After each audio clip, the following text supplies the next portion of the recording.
Sierra from WhiskeyRN, the YouTube channel. Obviously, this is on YouTube.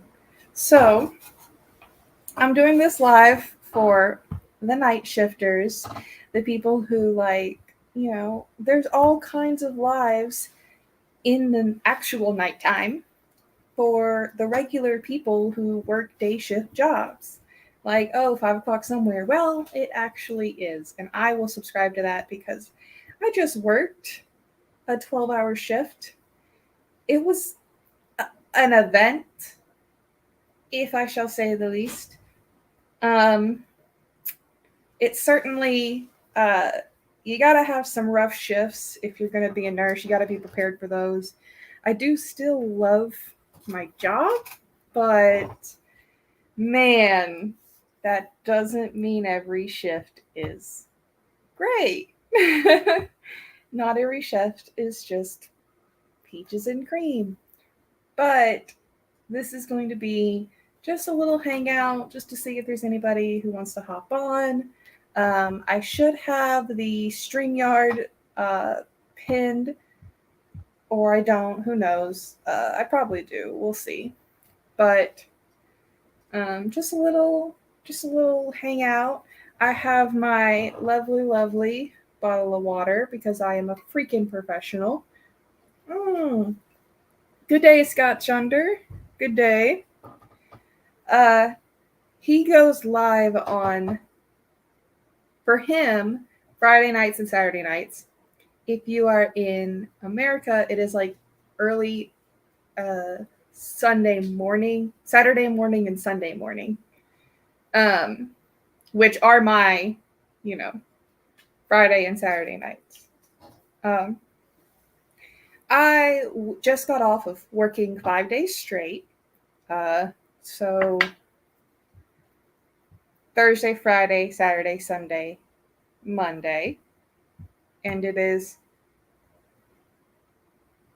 you know what, the days when you work a certain amount of 12-hour shifts as a nurse, they just run together.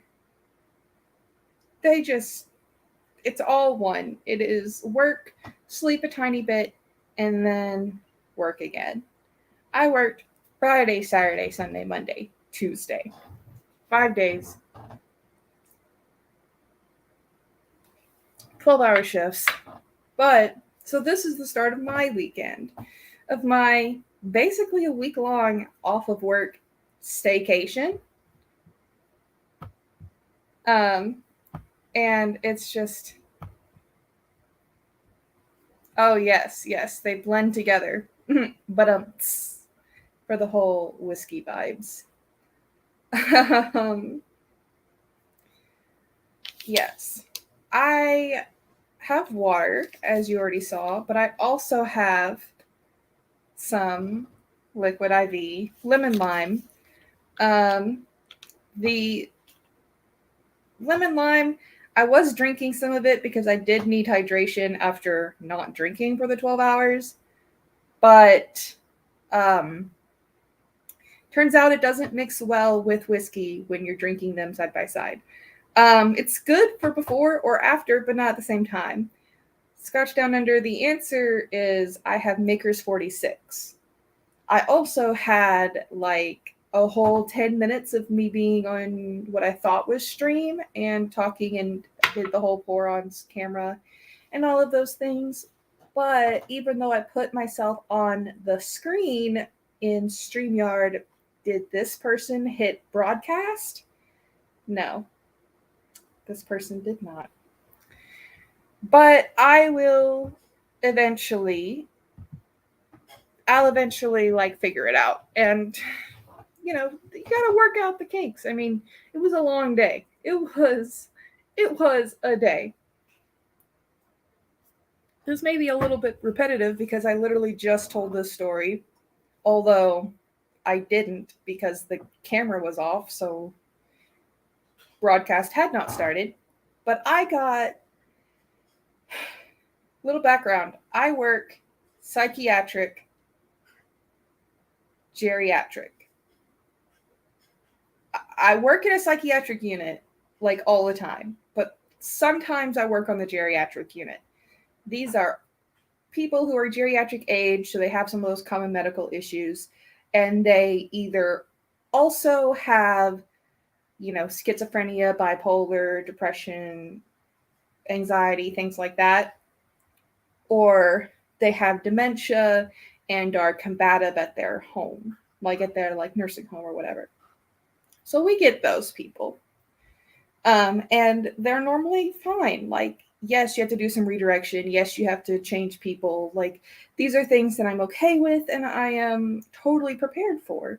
It's not my favorite thing to do is to wipe people's butts, but it has to be done, and it has to be done with dignity. But if I try to help clean you and make you clean and dry and not get any breakdown, don't kick me in the stomach. He had the initiative on that one. He got a surprise round, which means he automatically goes first, and pop pop pop hit me 3 times in the stomach before me or anyone else could dodge or redirect him or anything. Man, old people are fast. Like, someone appears to not be able to walk steadily, but when it comes to kicking you or hitting you, man, do they get it. They know what they are doing.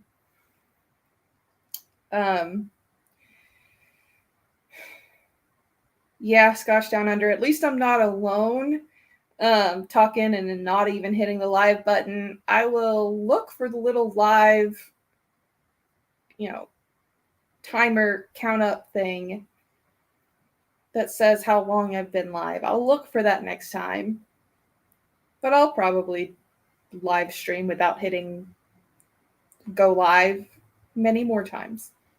And it is hard, but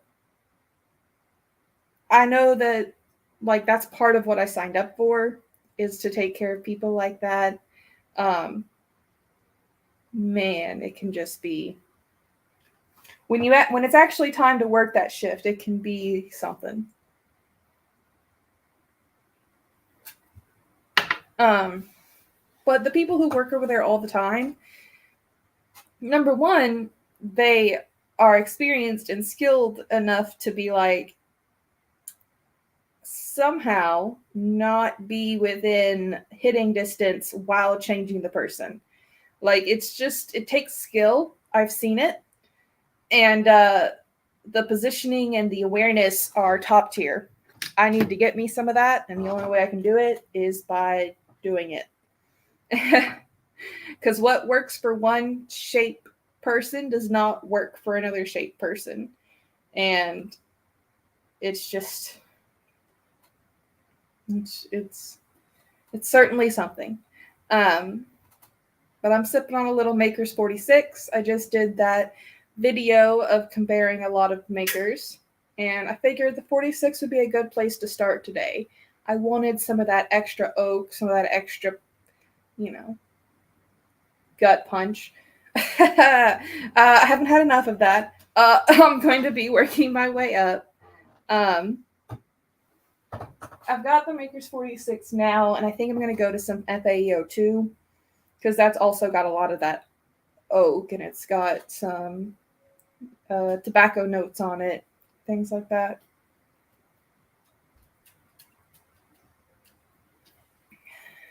But Scotch Down Under, if you're still in, I would like to know how your day has been going. I like it. Don't mind 46. It's nice. I'll be really excited to get a hold of 46 cast strength. And Diego is doing things. Diego is my dog. In the first, what I thought was live streaming, he was making an appearance, and Lemon Lime Liquid IV is a thumbs up by the little dog. doggy approved, even though I don't know if you should give it to your dog, not on purpose. But he stole a couple sips, and well, he was very intrigued and wanted more. But no, that's my drink. Cannot have my drink. Um, Speaking of the liquid IV, I have not had it except for today and one other time. I bought a 3-pack when they were the 30% off. Just recently there was a sale that was going on, and so I got I got 3 flavors to try: the lemon lime, the pina colada, and the orange tangerine emergency immunity thing. I don't know. It had a lot of words on it, and I said immunity vitamin C. I'll take some of that. The vitamin C one is good. I had some of that before the shift because I knew I was going to be in the geriatric unit, and I was like, might as well bump up that immunity for a minute, like before I even go in there. And then this lemon lime was the second one, and I like it. They sent a couple other flavors that were also, they're interesting. I don't know what all the flavors are because I didn't actually order those flavors. They were just like kind of sent as like a, hey, try this. And I'm like, awesome, free stuff. So I'm glad. Can't complain. The missus got COVID, but she is fine. We had the electrician install some power points today, so getting a step closer to setting up the stream setup and getting back to streaming soonish. So that's exciting. I'm super glad. I'm like, it's going to be exciting. Isn't Wednesday morning like your typical? I know that you're not currently because what you just explained, but I seem to think you used to go on Wednesday mornings, or maybe my Wednesday, which is a Thursday. Who knows? I mean, you do, but like I don't.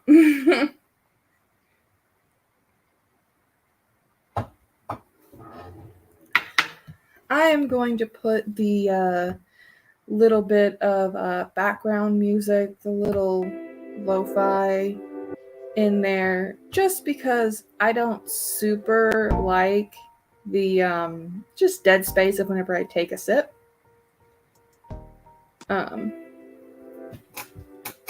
But at least it's something. Whiskey Wednesday. Yes. But we as in me for sure, have been missing those Whiskey Wednesdays. So I was like, you know what? I'm going to steal your spot. Unless you go live, in which case I'll cancel mine. But I will, in the meantime, in the meantime, I'll be stealing your spot. It shall be mine. And Sunday and Monday and whenever else. Yeah, I get it.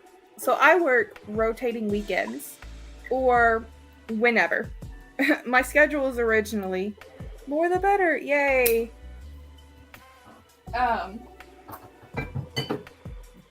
If you want to hop on, you can. If you don't, you don't have to. I know that you're trying to get your streaming set up, but I totally get it. Oh no, my dog got angry at something. I don't know if my cancellation setup really canceled that out or if he did hear it, but if he did, I'm sorry. He got upset at something. I just poured a little bit of the FAEO2. This is a wee Glen. I'm not a giant, I promise. I am just like 5'5", 5'6", not giant numbers in the slightest. Speaking of, have you seen Shaq hold a water bottle? It's comical. I mean, it's legitimate, but it is also comical. All good. Well, I'm glad. I'm glad, Scotch Down Under, that it is all good. That I go since you are temporarily not. I don't have the same kind of following as you do, But I mean, something is something. Got to start somewhere. And I am trying to do a little get started. I did hustle the stream a little bit. I posted it on a Facebook group and I texted somebody. Like, that's more hustling than I've been doing for my things. Excuse me. But it's also an early morning. Like, people aren't, a lot of the WhiskeyTube people who stay on really late are sleeping during this time, and normal people are getting up and going to work at this time.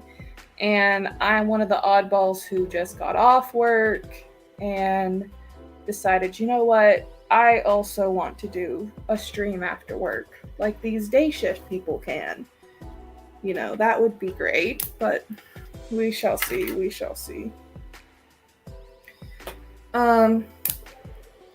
That FAEO2 is really nice after the 46, because it's not the 46 cast strength, it's just the Maker's 46.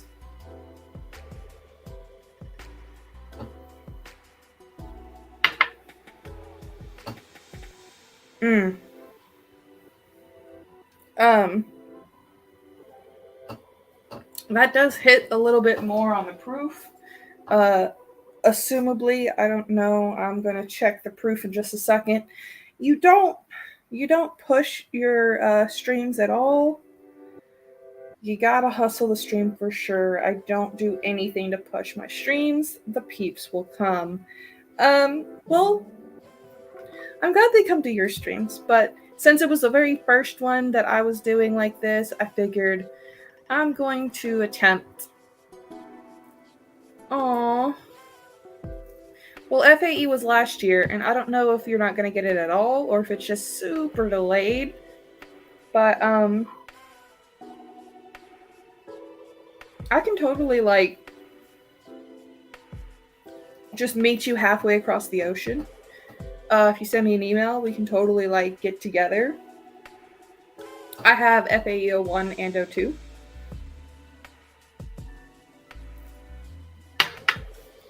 Maybe get some travel tips from Lilith.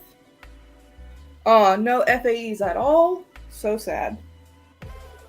But I might get some travel tips from Lilith, and then we can meet in the middle and get you some of this 1 and 2. That is kind of warm. That is definitely hitting. 109.1 proof. I mean, that's kind of high for Maker's Mark. They don't typically get that high in general. I've got a 111 over there, 110, stuff like that. And the 46 is 94 proof. So I guess this is getting close up to their badge or cask strength. The cargo ship, we are going to have in international waters for whiskey. Yes. This is correct. Lilith has so many things to be bringing home that it will in fact be a cargo ship. I would be surprised if it's not. It's gotta at least be one of those pods or something where you load up this small little moving container and then you ship that container anywhere, and it costs a flat rate of a lot of money, but still not when you consider how much you're shipping. They need multiple ships. Well, I have not been involved in WhiskeyTube for that long, so I may be vastly underestimating how much they're going to need. But I know just from the things that's been talked about and that I've seen in the live streams and such that I've been a part of, it's a lot. It's going to be quite a bit. But yeah, that same cargo ship, I'll just be like, you got just a tiny bit of space to hand deliver this for me? No, probably. Probably we will get together and discuss it Yeah, email me. I'm totally cool with meeting. I'm gonna have 7 days off, so I've always got tons of time. Not always, but I did this whole 5 days in a row so that I could work. I could work 5 and have off for 7. So the 5 was rough, but the 7's gonna be great. Hence the work hard, play hard. Like work hard, play harder is what I like to say. Uh, I don't say it often, but you know what? It is time to start doing some of that play hard. And damn, I'm kind of tired of the work hard bit. Like, I've been doing the work hard bit, and it's time for some play hard. Because, man,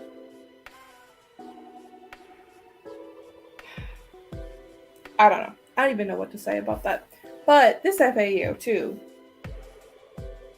it's good.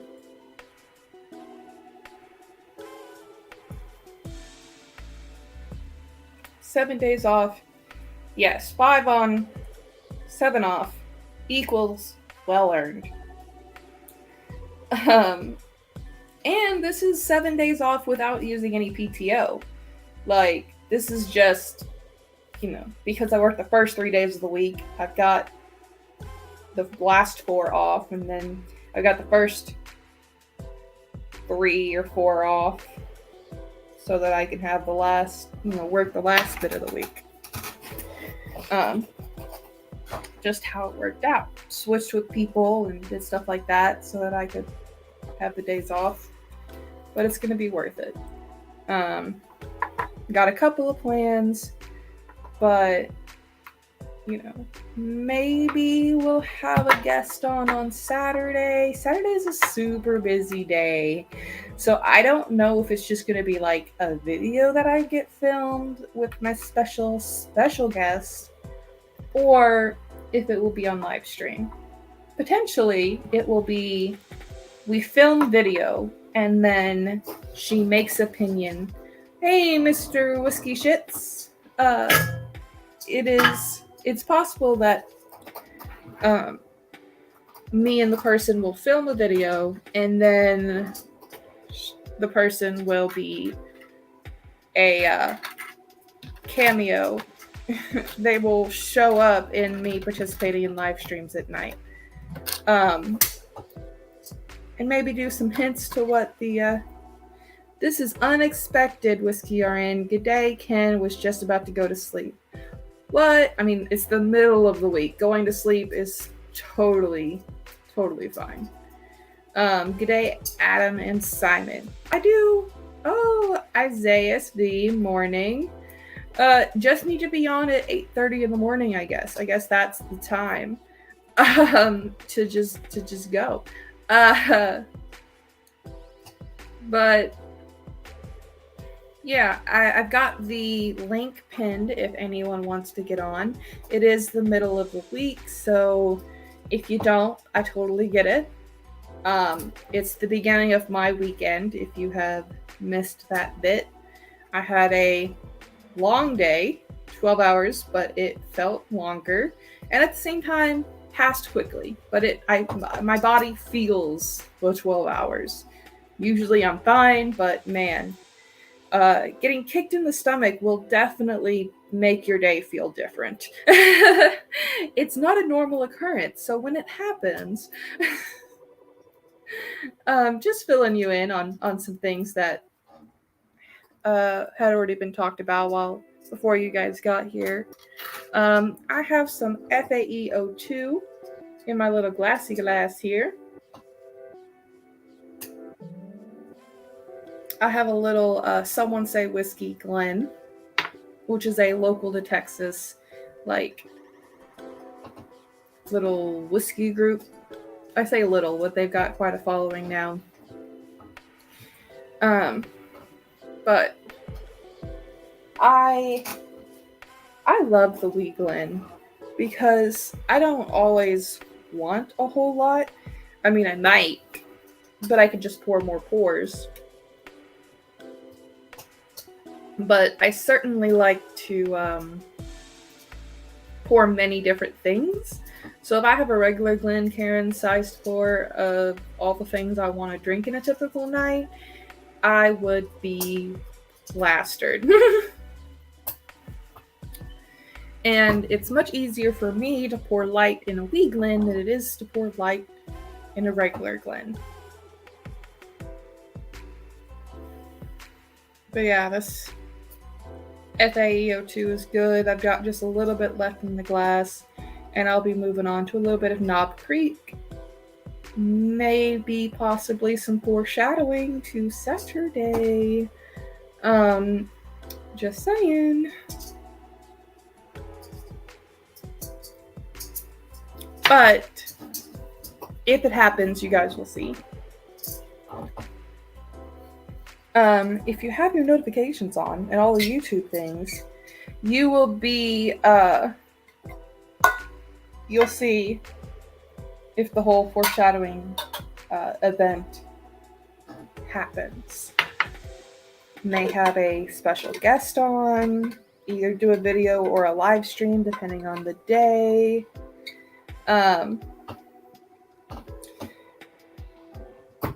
Scotch Down Under possibly Ken or Adam. Who knows? Probably Ken. Says, I use fairly big glass, but pour small in many of them. Yeah, I just don't have the, I just don't really have the self-control to pour just a little bit in a big glass. I usually, as the night goes on, I underestimate what just a splash is. The splashes linger farther and farther and become heavier and heavier pours. But in a wee Glen, it's easy to see that, oh, that was a lot. And, excuse me, potentially pour a little back or slow down on the next one. And Mr. Whiskey Shits, I have not had 46 cask strength. So I am intrigued and would like to have it, but I have not. Put some water in my Glen to rinse it out in between types of whiskey. Isaias, what did you prefer, FAE 1 or 2? I'm assuming it's 1 or 2. I prefer 1, but 2 is good. It's got some heavy oak and it's not so easy of a drinker. It has more of the tobacco and dark, heavy notes. But that's really what I'm feeling today, is the dark, heavy notes. And it's just, you know, that's what I'm feeling. That's what I'm a pour. That's why I have a lot of things to pour what I'm feeling. Right now, I've got some Knob Creek Single Barrel Select BJ pick. Hopefully you can see that somewhere in all of that. Also was put in the cold water in my glass to rinse it out. It also chilled my glass, so it will slightly chill my whiskey without being too awfully watered down with ice. It will just be just a little bit of coolness from the glass being a little chilled. Because I'm wanting some of that oaky, deep flavors, I went to some Knob Creek.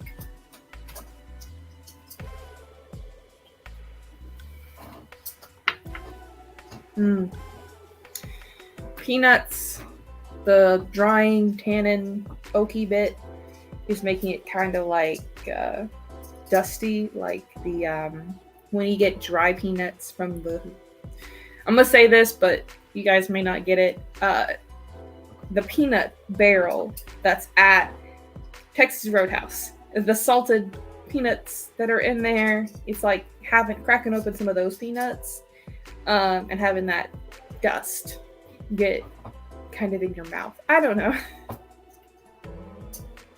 Yes, my tasting notes are going to turn into stories. No, this isn't a goal for the channel. it's just your sense of smell and your sense of taste really can take you back to a specific thing. And that's just kind of what I experienced there.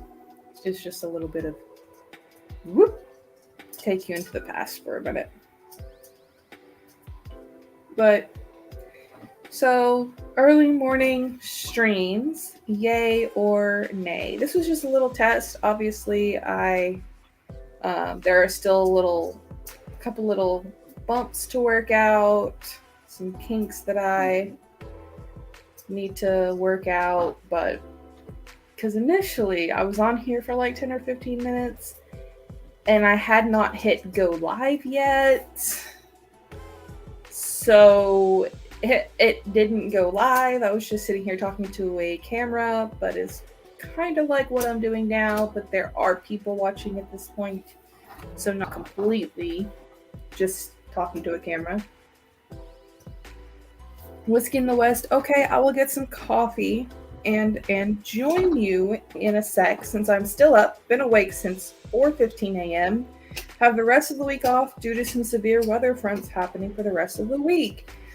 I will also have the rest of the week off, but I worked 5 days to get that. There are not any weather events going on. I hope today is going to be a little bit. Today, the weather outside is frightful. I'm kidding. Today it's going to be a little bit drizzly, but I plan on, after the stream, sleeping and then going out to eat. That because I've been working so much, I've not been able to go out to eat. It's been a lot of sandwiches for me because I have not had the energy to cook. Sandwiches for WhiskeyRN, aka Sierra. That's what it's been. I am sipping on the Bourbon Junkies Knob Creek pick. The proof is in the pour.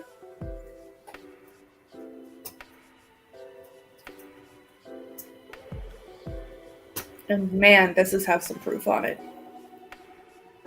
So, in the center palate, I guess, like on the tongue and everything, it's like super drying. But then the rest of my mouth is just watering so much as soon as I take a sip. I feel like if I don't catch myself, I might drool. It is so good. And it would be a little gross if I drooled on stream. But man, it really does make the rest of my mouth water. And just because the center palate is so dry, I don't know. That's a difficult situation to explain. And I don't know if I'm going a little too weird, if that's not something other people typically get on peanutty things or anything that's high proof. I don't know, but we'll see. Hopefully it's not just a dude, Sierra, that's only happens to you, no one else gets this. Because it's not a situation I've heard other people explain. People talk about like center, mid palate, front palate, all this kind of stuff, and I'm trying to get into what all those terms mean, but like I don't know if it's like middle and center going side to side or middle and center going forward to back. Maybe middle is for side to side, center is for front to back. I don't know. We'll see. But the like under my tongue and in my cheeks and everything gets really drooly, really mouth-watering whenever I take a sip. But my tongue, it just feels so dry with the like oaky tannins.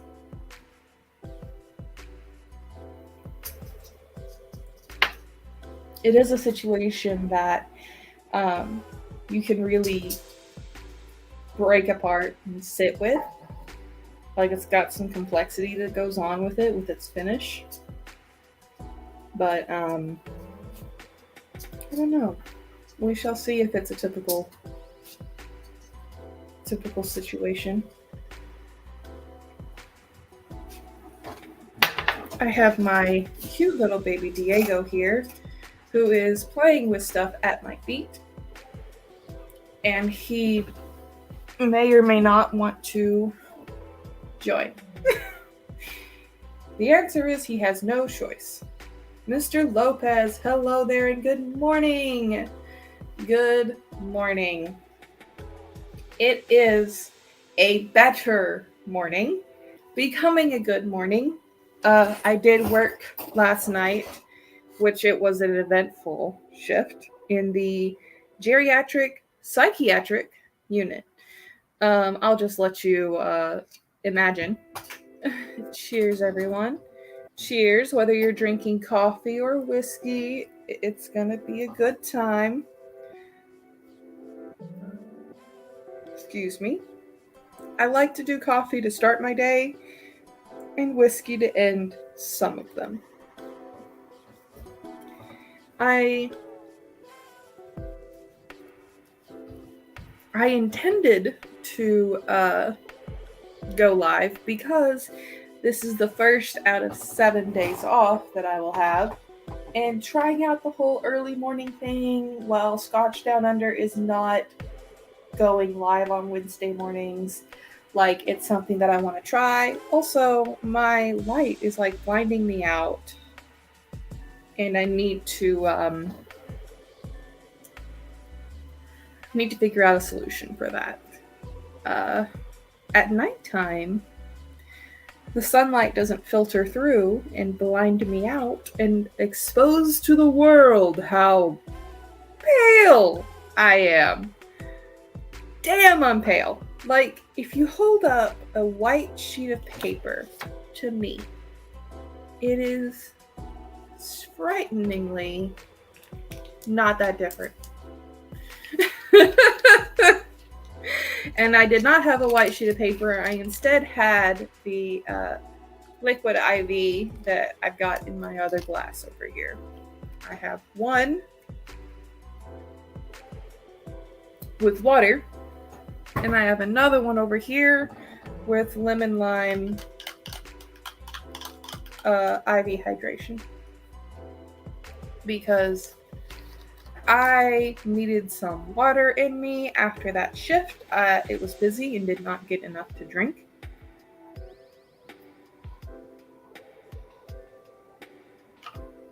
So it's good to hydrate after a long shift that you don't get enough time for anything, actually.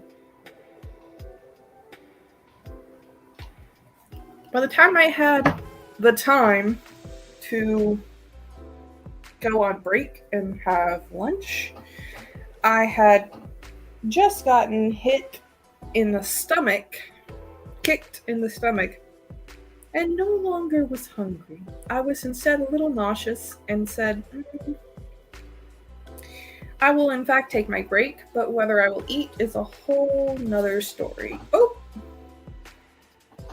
The poor baby wants facelifts. I would rather he didn't. I would rather you didn't. And Diego says, I care not about your feelings, woman. I care not. I have a higher attack chance than you do in armor class.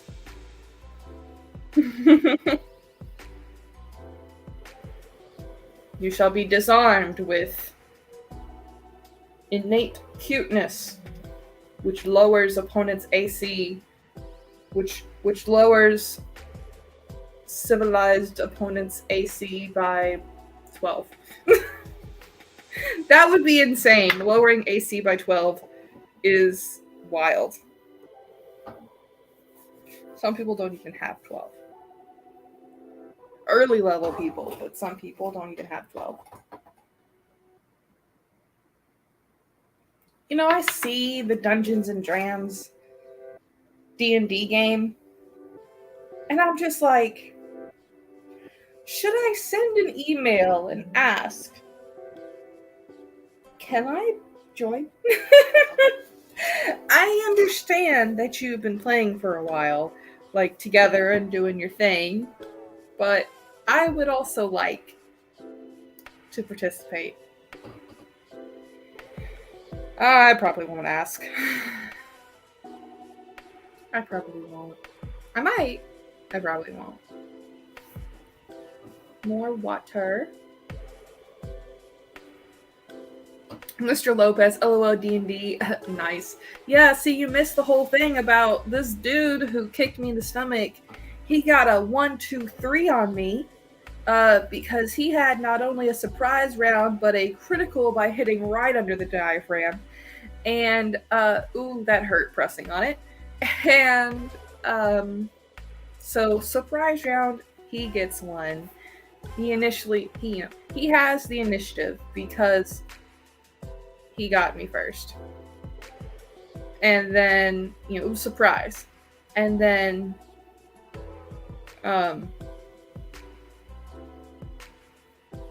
got me again, critical, and then the third time it was just before my reaction could kick in and dodge or redirect him. It was a little bit of both, like a little bit of moving to the side and move myself in the opposite direction while that's going on.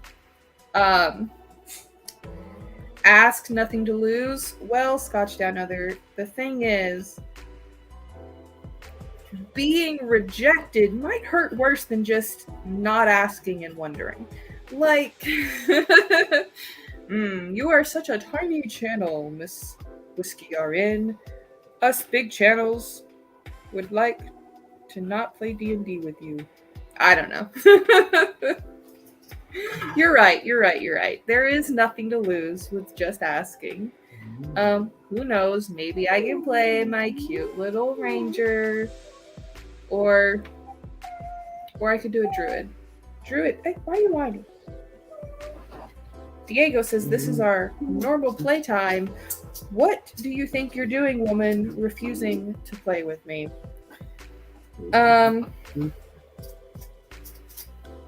Or I could play druid, which, the whole having animals like you and nature communication and wild mage, like these are all super cool things. I do like D&D. I don't do as much as with it as I could, but you're right. Nothing to lose. What's the worst that would happen? But right now, still sipping on some of that Knob Creek Bourbon Junkies pick. I think. So this one's just over 9 years. 120 proof, as a lot of their single barrels are. I think I will go down. I think I will go down to a Knob Creek 12, 100 proof. Go down as in because of the proof, not go down as in quality. I will say for one, their wax is better. It's not falling apart, but it was a little hard to get started. A little bit of a bottle pop situation going to go on here. Now, the big thought. Should I do a bottle pop to welcome Whiskey in the West on my channel? Or should I just bottle pop for the hell of it?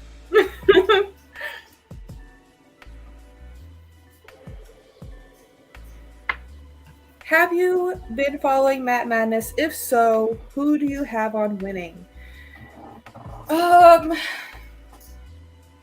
So, Matt Madness.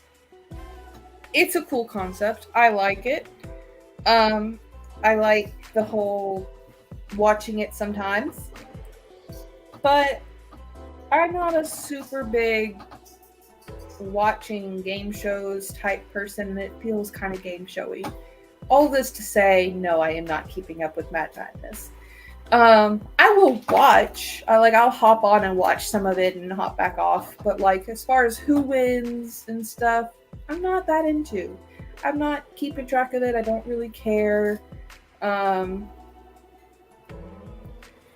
It's just entertaining, and whoever wins wins. I kind of feel the same way about like football and the Super. Mr. Lopez, for the hell of it, is always the best excuse for anything and everything. Well, Mr. Lopez, it will depend on when I finish the 4 I currently have and when/if Whiskey in the West gets on. Which is Whiskey in the West Chris? Or am I the dumb? I don't remember. I am really bad about who people are, who channel names. Super bad. Scotch Down Under, I would put $5 down that it's Ken. But if I lose the $5, I won't be super sad. That's all I'm willing to risk. Is it Ken? I don't know. It could be, somebody else. I don't know.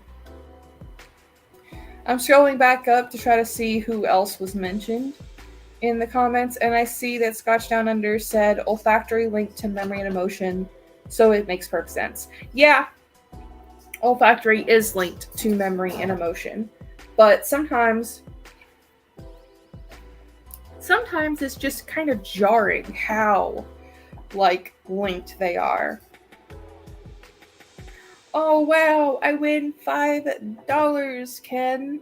Then yes, I now have an image in my head of who Ken is. And I also don't know, do people rather have their name said or their channel handle said? Like referring to them in chat, or like Simon for Whiskey in the West. Oh, was Simon with the cute Copita glass? I want to say I have Simon in my head as having a Copita glass. He usually, if he's not drinking beer, he drinks out of that. Or maybe it's not a Copita, but it does look kind of like Glencairn matched with wine glass. 9 months later, they had whatever he drinks out of. Either, I don't mind. Okay. Yeah, I am okay with people saying me as Sierra. Like, I'm cool with that. He uses a stem glass, as do I.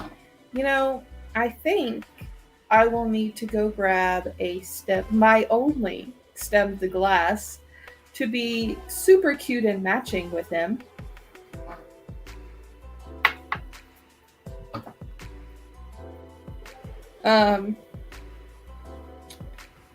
Isaiah, this Friday is the finals on Matt Madness, and that's why I asked Dan S versus Dutch versus Cam. I'm rooting for Dan, but Cam has been smashing, so it should be a great final. Knowing that it's the finale, it's the finals, I think I'll actually tune in. The last time that I tuned in, it was a special guest of the husband and wife. Definitely not It's Bourbon Night, but they do the short sips at the beginning of all their videos, and their big thing is blinds. I can see them in my mind's eye, but do I know their name? No. This is the type of person I am. I could remember you by sight. What's your name? No clue. Have I met you 15 times and I still don't know your name? Correct. But I will remember the 15 times that we've met and we've talked, but for some reason, even if we talk about your name, it will forever elude me. I have to really know you to know your name. Sounds bad, but excuse me, names are super hard for me. Stuff and whiskey, Isaiah. Isaiah either knows the episode of Matt Madness I'm talking about, or Josh and Aaron, yeah, never gonna remember that one. Stuff and Whiskey. As soon as I read it, I'm like, oh yeah, I remember that. Their actual names,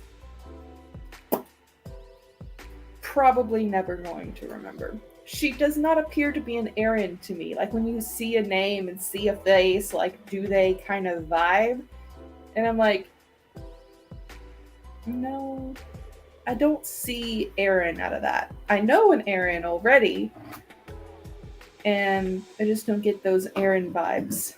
But the whole someone's name and what they would appear to be is kind of,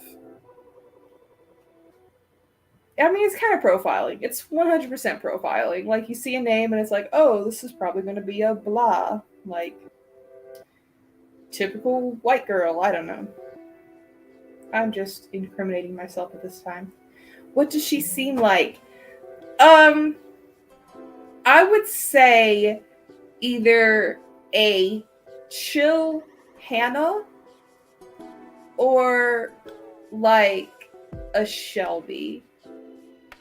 Like I feel like those would be good. I'm also terrible at picking names for people, but I can just be like, vibes don't fit for certain names. And then it's just, I don't know. Yeah. But Josh, I can see Josh. Josh, I can get that. Like, he does fit like a, oh yeah. He's like a fit Josh. Like,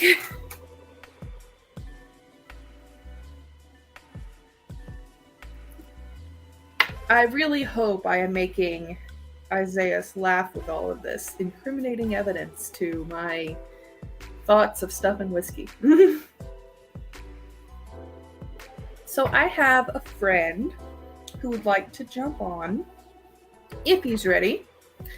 Introducing to the stage, let me find that, Simon. Hey, Simon. Good to see you, Sierra. Good to see you.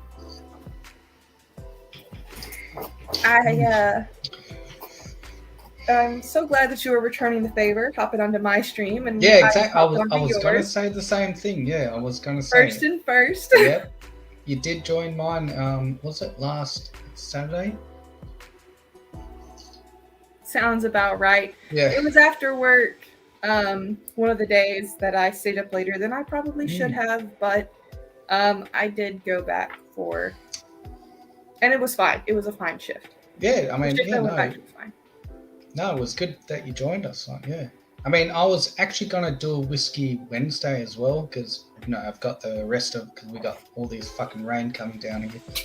I was gonna do one tonight, but I don't know. It was 4:15. I was like, if I go on, I'm gonna be fucking tired. I'm gonna do probably a power blackout or Simon maneuvers. Ken knows what that means. But now I've got my coffee. I'm good. I did add a little bit of, I know it's tater and all this shit, some straight from the barrel. But yeah, it's. Isn't it easier to get and not so tatery over where you are? Exactly. That's what I mean. Like, it's not really you can't call it a tater here in Australia because we get this at retail. I pay about $150 USD, and it's like I can just literally just grab it off the shelf. Like, I don't have to line up, no lottery, none of that bullshit. So is it a tater? It's still like double the like. Oh wait, no, straight from the barrel. I don't. Yeah, this is straight from the barrel. Yeah. I'm pretty sure. I will step off for just a second, and I will get a cute little stemmed glass in thoughts of you, Simon. I will go grab it. Oh, okay, fair enough.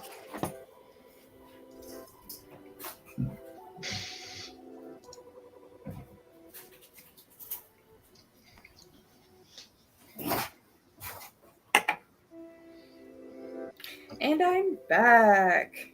Nice. That was the longest off-screen ever. Yeah, exactly.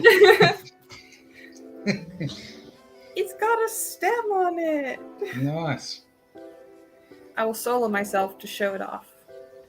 Not remove myself. I will solo myself. It's got the iron root symbol. Oh yeah. Because that's where I got it. Nice. I saw it and I was like, ooh, that's so cute. I want that. Is it like a mini stem or is it like a... It's my only stem. I can compare it to a wee Glen, or a regular Glen. Decent size. And then a regular Glen. I have a Storytime Whiskey Glen.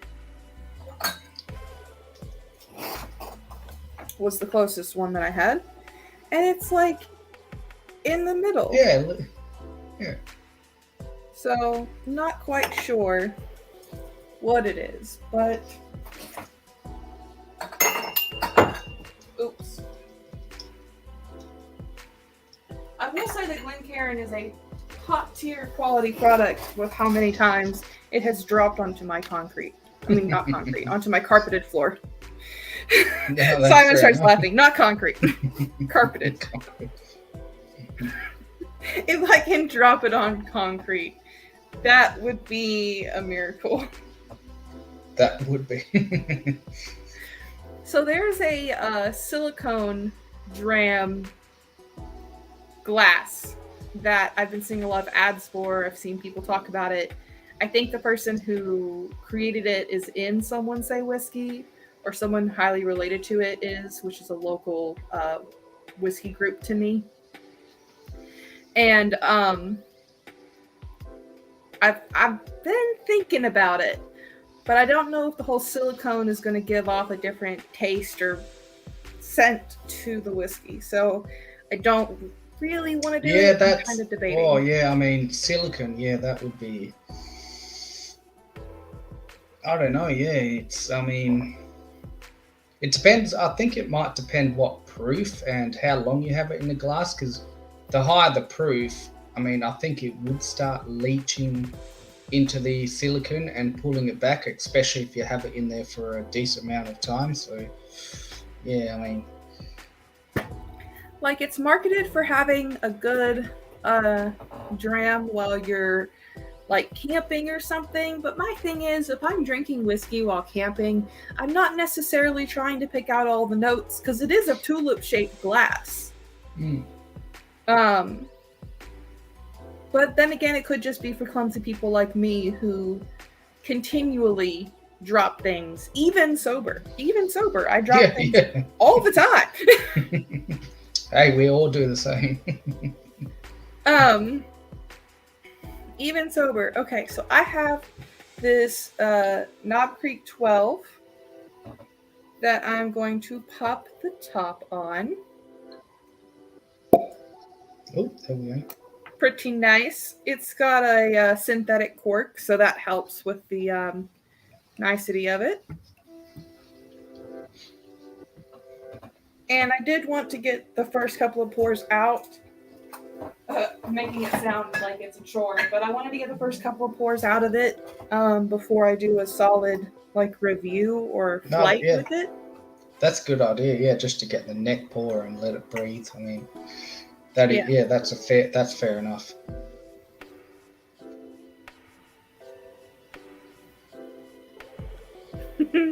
It is satisfying to watch. This little glass has it seems to have a better base to the skinny part, so it makes a really good swirl. Is it really light, or is it? I mean, the actual feel of the Glencairn, is it like? Oh yeah, it is it is lighter than the Wee Glen. Yeah, it weighs less. Yeah, I think that sounds like. Hang on, I think.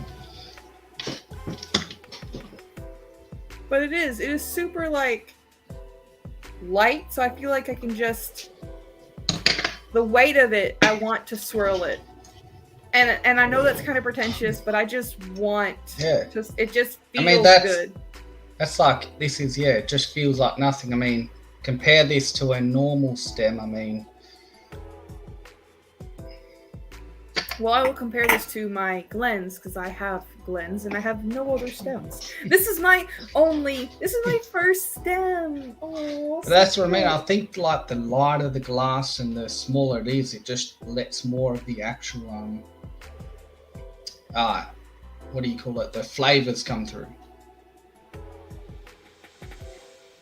So this is I mean, good. Go ahead. I mean, that's what I've noticed. Like, I mean, I usually use this as your basic, what do you call it? Capito tasting, whatever they call it. And this is like the one I usually use. And this one, you just get something extra out of using a smaller, more skinnier one. I totally get it. I like the Wee Glen. Not only is it smaller for pours, but also like I feel like I can get the noses off of it a lot easier than on a regular one. Yeah, Also, exactly. I feel like all this excess swirling that I've got going on is going to help with the whole fact that it's a neck pour. Yeah. But the smaller ones also let more air in more quicker.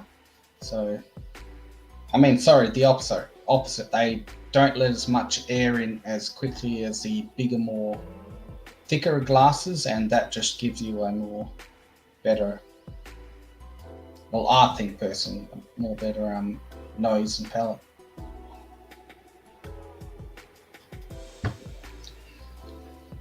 This is able to show legs like super well. I have nothing to compare it to, whether this just has good legs or if it's like the glass that's making it appear to have great legs. It does taste a little oily.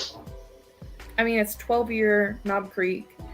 This is my first taste of it, so there is Okay, that. okay, fair enough. But I'll say that it does pack more than my other 12-year, which is Waller 12. It does pack more. I feel like if I blinded the two of them, this one would win. Oh, really? Wow. But it does feel more. Excuse me. It does feel more balanced than the Bourbon Junkies pick I just had some of. Okay.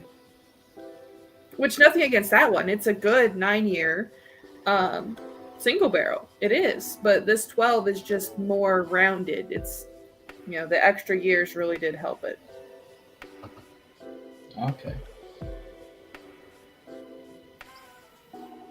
So do you have stemmed glasses so that the heat of your hand doesn't heat up the whiskey too much? Yeah, pretty much. I mean, that's why originally, I mean, even though it's still, like during the summer, it was still heated up, but that was originally my thought was, just to, so you don't grab your hands around it.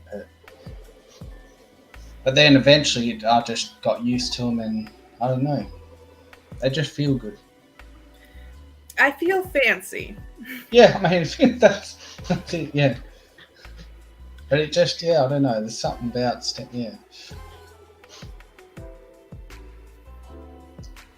I do like this book. Yeah, unfortunately, we only get the 9-year-old standard Knob Creek around here. Well, the small batch and the 120 proof. But the small batch 120 proof is pretty good, and I will say it has been better than some single barrels I've had. Oh, really? Wow. Okay, fair enough. Yeah, because I've had some single barrels that just were not as good in comparison. Okay. Like if you compare the 120 small batch to like a couple of the single barrel 120s, the small batch is one out for me. Now some of them have been total hitters of the single barrels, and theirs is that, but you have to take that risk. Okay. They got to get rid of their worse barrels somehow. So you mean like store picks or something like that? I like store picks if I've had their store pick before. Like, I've had a store pick from one store that was really good. And so I got another one of their store picks the following like next time they were able to get one. But there's a different store that I got a store pick from, and I wasn't the biggest fan. It had too much of the like drying tannin without enough flavor to balance it out. So then I got a second one to be like, maybe it was just the bottle, and the second store pick I got from them of a different thing was just too much like dry and dark and not enough like other lighter, sweeter flavors I like. Okay, so no balance, yeah.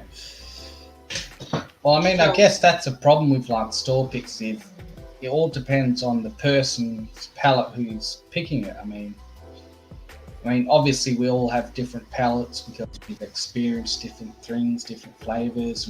We react to them differently as well, and I mean, so that's the problem with picking store picks. I mean, you've got to know that person's palate. I mean, yeah. Otherwise, it's just a lucky dip. Like it's just I mean, the first one's gonna be like a crapshoot to know like if you like that store's palate. But where I was living, I was there for like 1 or 2 years, and so they had a couple of different store picks on the shelf of theirs, where they didn't sell out of one store pick before they got another of the same brand. It was a Makers.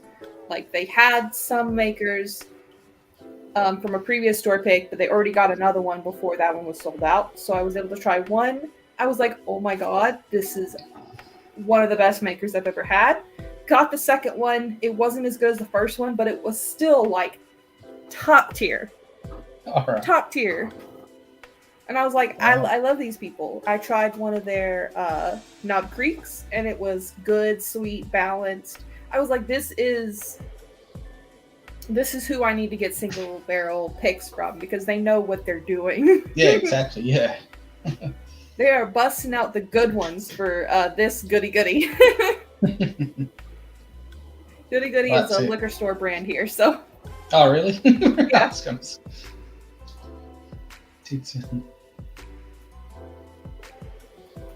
The pond only makes sense if you get that. It would do.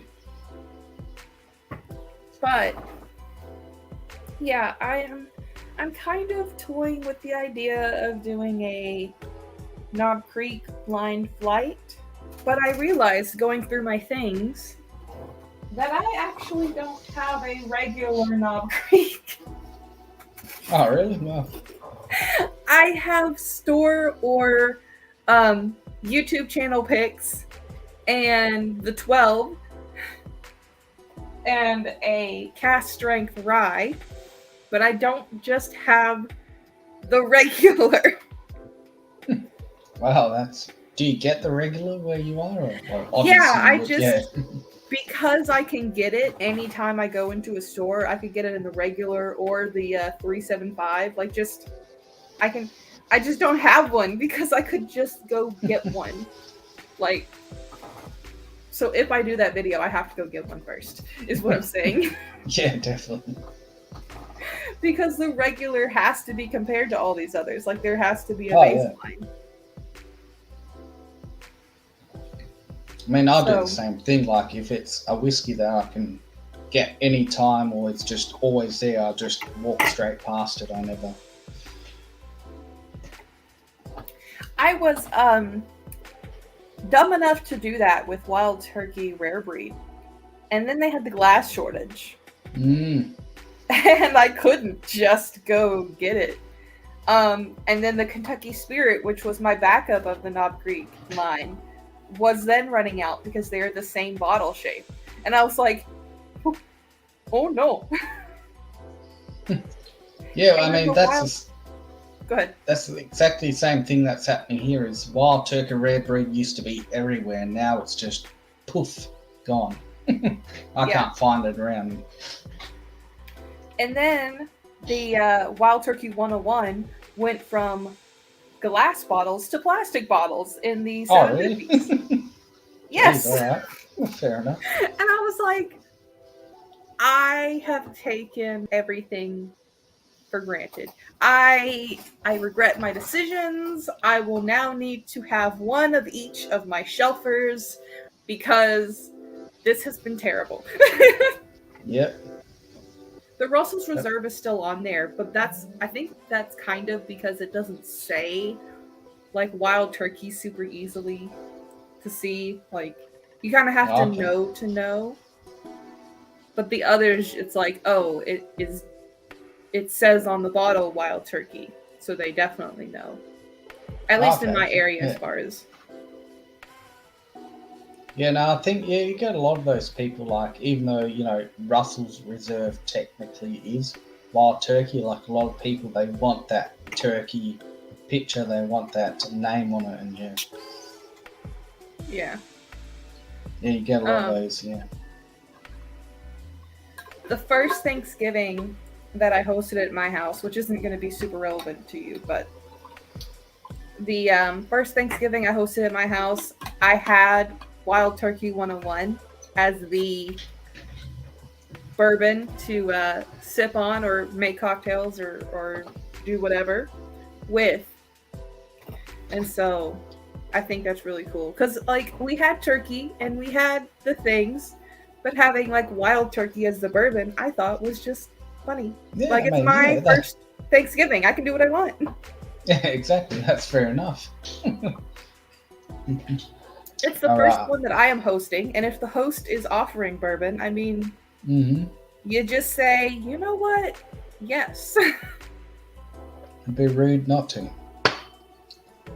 All right, I mean, if you don't drink, I'm never going to make someone drink if they're not into it. Like, no. But like, if that's the option, being like, I don't really want that. I want something else would be rude.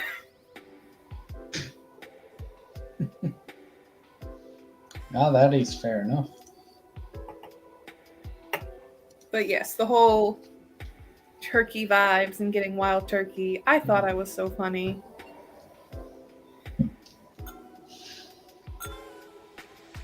So, when you made your coffee, I'm going to ask a little bit about you.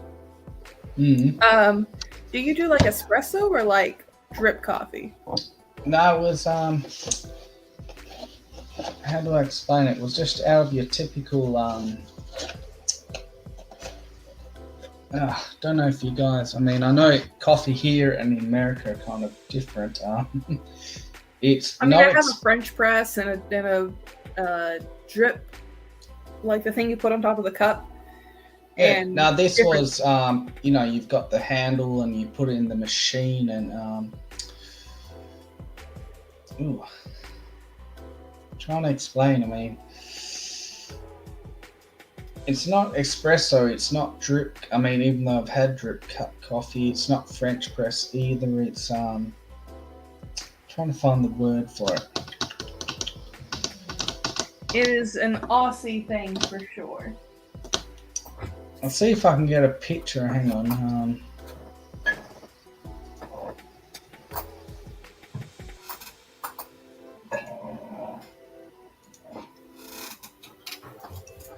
Yeah, it's just your typical.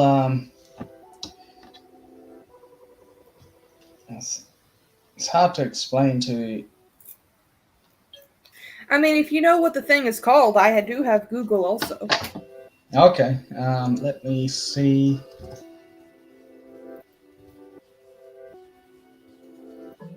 Let's see what they call it.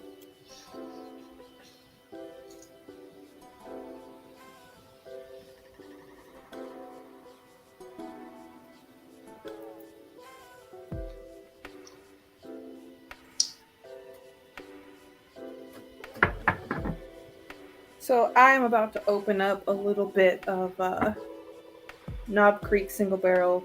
It's bourbon night. Oh, nice. Okay, it's called a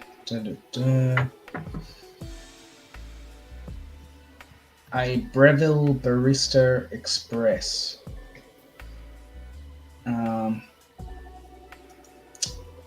Don't think I can. Oh, that's going to be close. That's going to be close to espresso.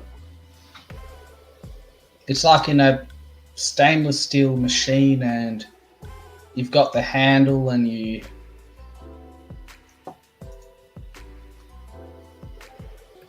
Yeah. Do you grind the coffee for it specifically, or do you just use pre-ground? No, you just hit the thing. Hang on, I'll be back in a sec. I'll try and get a picture of it. So yeah, I'm about to pour some of the It's Bourbon Night Knob Creek pick that they did with keg and bottle. I tried to take the top off, and then the wax cap decided I no longer wish to do my job, so it is gone. I guess somehow it had loosened up. But ooh, that smells sweet just off the rip. This one does not tell me. Ooh, so it doesn't tell me the age. It tells me the barreled and selected dates. So it makes me do math, but it looks about 9.5 years. So not that much different. 2011 as being barreled, and 2021 as being when it was picked. But it did smell sweeter initially, especially coming off of that 12. This is going to be a really interesting blind.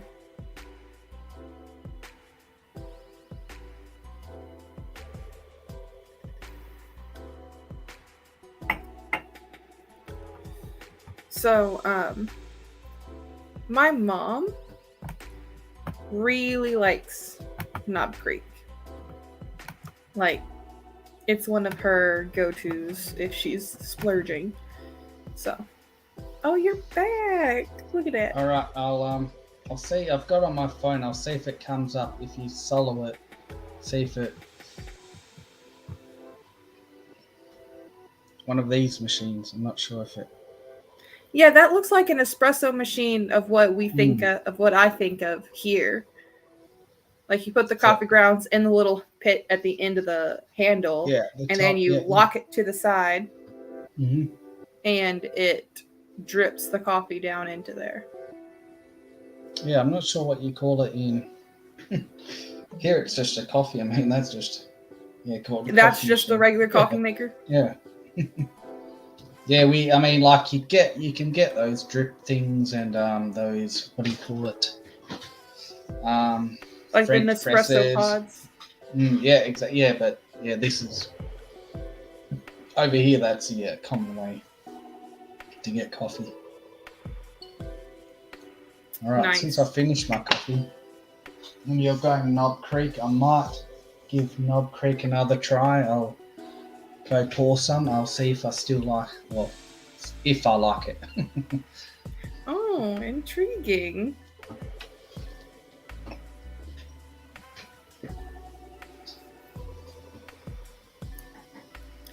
Yeah, I'm going to have to do some side-by-sides with some of these Knob Creek products. I do like them. I like the peanutty. I am into like wild turkey and its peanutty flavors. So being into it already is kind of helps. But the side-by-sides are going to be where it's at. So which one? I mean, they are the old label, I think, but they're I've got the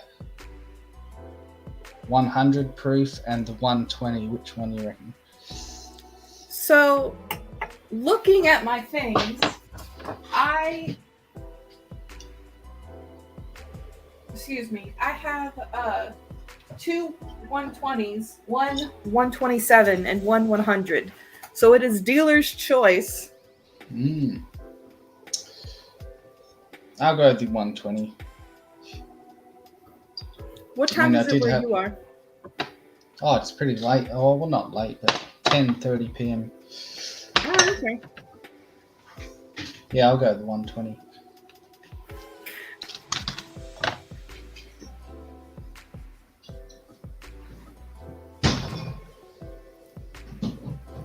120 is a good night pour.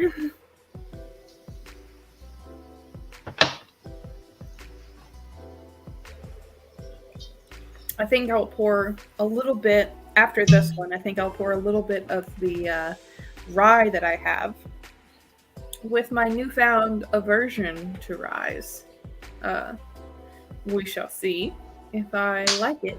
I mean, I've liked it in cocktails. I've liked it like that. It's just been super hot. But now that I've had some more exposure to different types of rye, I want to see if I can pick out any of those rye notes that make it different from the regular Knob Creek, that make it different from just being cast strength. It's been a while since I've revisited it. So he's gonna be joining me with hopefully a cute little glass. Who's that? I said you, Simon. Oh, yeah, definitely. Hopefully gonna be joining me with a cute little glass. Well, not a little, but close enough. Well, I think the stemmed ones are cute. They have their own appeal. They do. I mean, yeah, for me it was just a practical reason, just because I don't want to heat, like during the summer here, I don't want to heat up the whiskey glass by, having my hand right on the cups of it, but I don't know, After you pour it, I'm going to solo you for a label image. Yeah, it is the old, which we still get around here. I think this is the, I don't know, if someone's still in chat, they might be able to tell me what year this got discontinued, but yeah. I definitely don't know. But I also don't know if there's anyone still watching in chat. It could just be me hanging out at this point. It's been pretty quiet. Yeah, I was going to say, Ken, where are you? Scotch Down Under? With the number of eyeballs it says, either he is watching and deciding not to say anything at all, or he has already gotten off. Because I know that that's one not like set... Ken. Ken is a night owl. He's got to still be on. Oh, okay. Andrew Chance talking to Isaiah. I worry about Dan winning that madness. By his own admission, Dan is a bad winner. He could be insufferable for months. Ooh, and cheers from Vegas, everyone. Hello from Vegas. Vegas. You don't have to be 5 o'clock somewhere. It is just Vegas time, which means all things Vegas.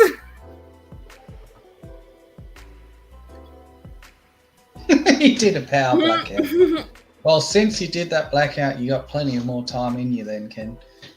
Get your ass in here. Yeah, I mean, as long as I see you by doing a little, you would have to make a little motion for me to catch you if I'm not looking at the bottom of the screen. Yeah. But yeah, absolutely, I'm totally into it. So I am going to pour a little bit more of this cast strength straight rye.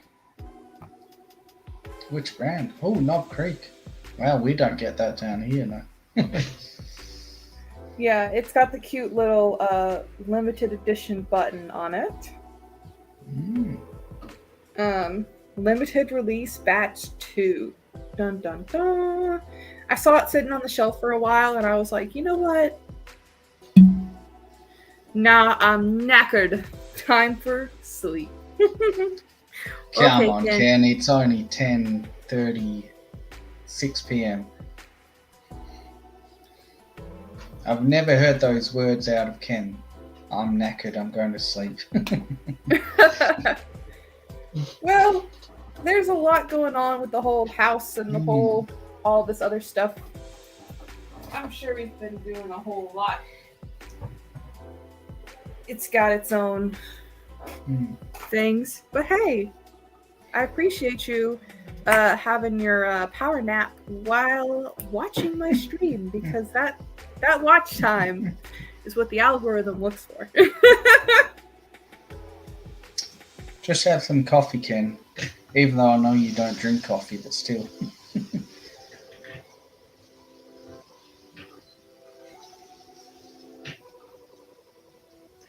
Yeah, house shit. And the missus got COVID. Yeah, that part too. We'll definitely get it. Are you taking care of her or having to do all the things that she does?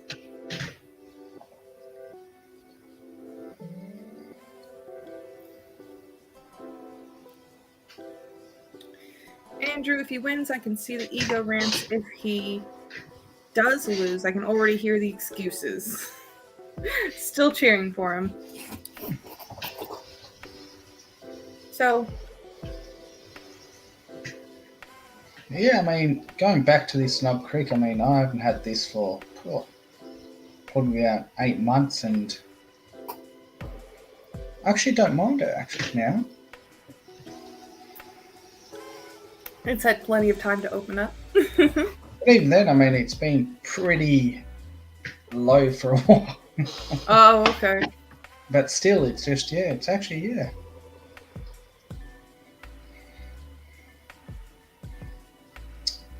Yeah, I don't mind it. It's really oaky. This one is really oaky. So that Knob Creek has a little bit of that rye spice that I'm not a fan of. But it's not super high into that it turns me off of it. I can just now pick it out and be like, oh, so that taste is rye, like getting it. She's good, but can't leave the house, so I gotta do the running around, take kid to school, soccer, shopping, all that, as well as work and doing house crap. Yeah, sounds like those things would make you knackered at I can't get over it. Knackered. At 10 p.m. But I'm sure there's terms that Americans use that you guys are like, yeah, I can't get over it. It's so funny. Hey Ken, you better fucking join I'll be doing a stream maybe tomorrow, if not Friday. You better join that.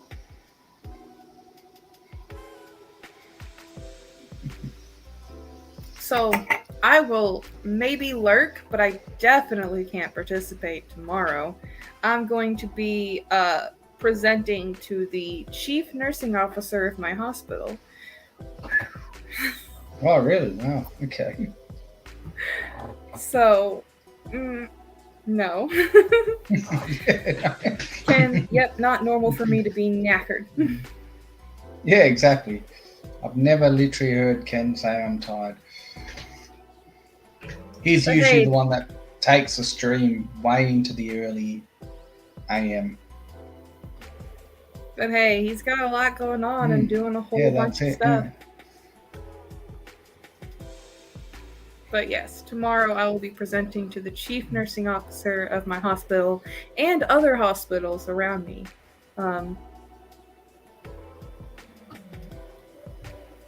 We'll see how that goes. We'll see how my public speaking is in person. That's it. Can't do Friday working, but should be able to pop on later, hopefully. So what do you mean, later Friday or? Later another date, question mark.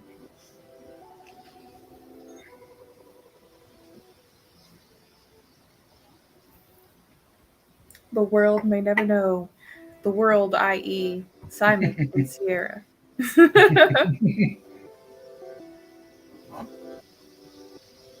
But are you going to go on? No. My Sunday morning is your. Do you go on Sunday? I mean, Saturday. I usually do. So Saturday night.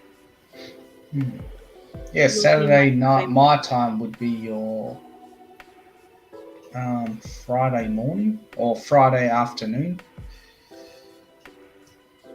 Actually, no, it would be your 12. You're at least 12 hours behind. So if I go Saturday, my usual time's about 8:30, 9 p.m. You'd be about Saturday morning.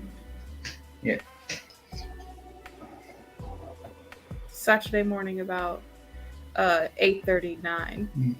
But if I go, I'll go for at least 6 hours. So even if it's 3 hours later. So it might be Saturday lunchtime or. Yeah, I don't know if I've got the endurance to do all of that. Or Friday. I mean, I do Fridays usually as well, but that would be your Friday morning as well. So yeah, it doesn't matter. Yeah. If I check my phone and see it says live, that's basically all that matters. I do need to figure out what time you guys are going, like you and Ken, for what time I could potentially go. Because I kind of like this after work time. Yeah, it actually works for us here. Like, I mean, it's only 10:43 p.m., which is, I mean, like I said, next few days don't have to work. So, you know, it's if I stay up till 2 a.m. my time, another 4 hours, it doesn't matter. But yeah, like this time you're doing, that's good, like for us in Australia, but not sure if, depends how it's for you. Yeah, there's a couple of people in chats that I see who are like lurking, I'm working at night, and I see quite a few people doing that on streams that I'm watching, whether I am actually lurking or participating, and I'm like, well, there's a decent amount of night shift people. I wonder if they'd be interested in watching when they actually get off work and not just on their days off or lurking at work. Yeah, exactly, yeah. And talking in chat, some of them were like, yeah, I'd be interested. And so it's just trying to figure out a day that would make sense. But I definitely don't plan on going 6 hours. Like, that's not my goals.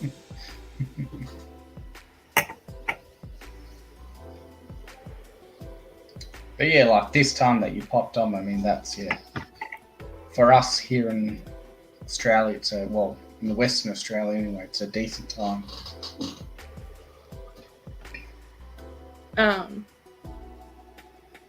Yeah, I don't know Australian geography and time zones well enough to have any input on that.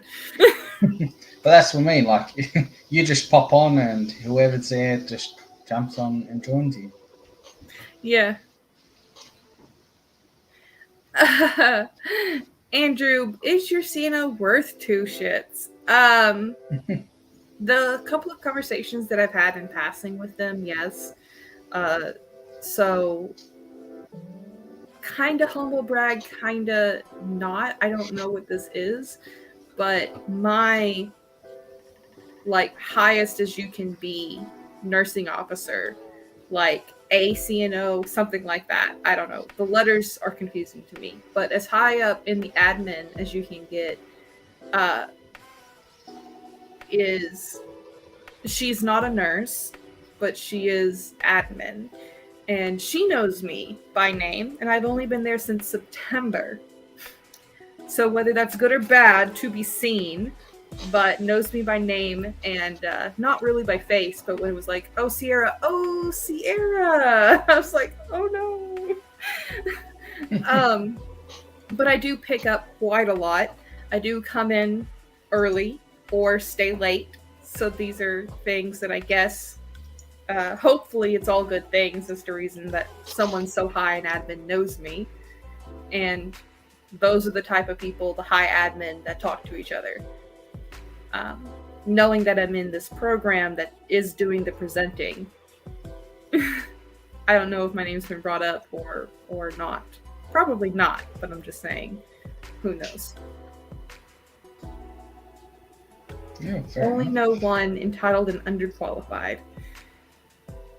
I get it, Andrew, the whole underqualified for sure, but mine's not super entitled that I've seen from the meetings and interactions I've had. Again, haven't been there long.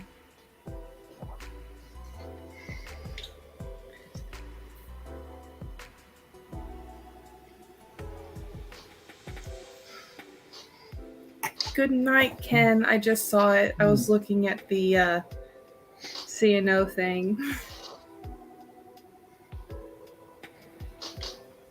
But yeah. Yeah, if I don't see... Yeah, I mean, if you gotta drive, I mean, I'll probably still be on Friday night, probably early in the morning. So till the early in the morning. So yeah, if you want to drop by, yeah, no problems. Yeah, if I see you already going, I'll hop on, and then if I don't see anyone going, then I might start one. We'll see. Yeah, that's it. Well, that's a beauty of having your own channel. You just, whenever you feel like it, You just start it up. Yep. Yeah. Excuse me. I did my birthday stream during the Bourbon Junkies. So that's the boldest I think I have ever been. Did a lot of people jump on, or was it? I thought it was a lot of people. I think like the highest I saw was like 22, 23 people. That's actually not too bad for a. So. Yeah, that's actually pretty good. I mean, did people like jump on your screen as well? Or? Some people jumped on screen, but it was like a consistent like 12 in chat. Okay, that's actually not too bad for Maybe not in chat, but it was a consistent 12 on the little number thing, and I was like, okay. As long as you had a couple on screen and you've got at least 10 in chat, I mean, that's not a bad number. No, it was a bit more than I was expecting because I was doing a giveaway, and it was my 23rd birthday, and I was giving away 23 1-ounce samples. Okay. And tasting through some of them as I was pouring them into the sample. Like I would pour some for me, make the sample bottle. Pour some for me, make the sample bottle. And, give my notes and such on it. Oh, that's it. I mean, considering that the Bourbon Junkies were on, that's a decent number. Yeah. 12 whole people decided this is worth consistently watching the whole time. It was only like an hour and a half.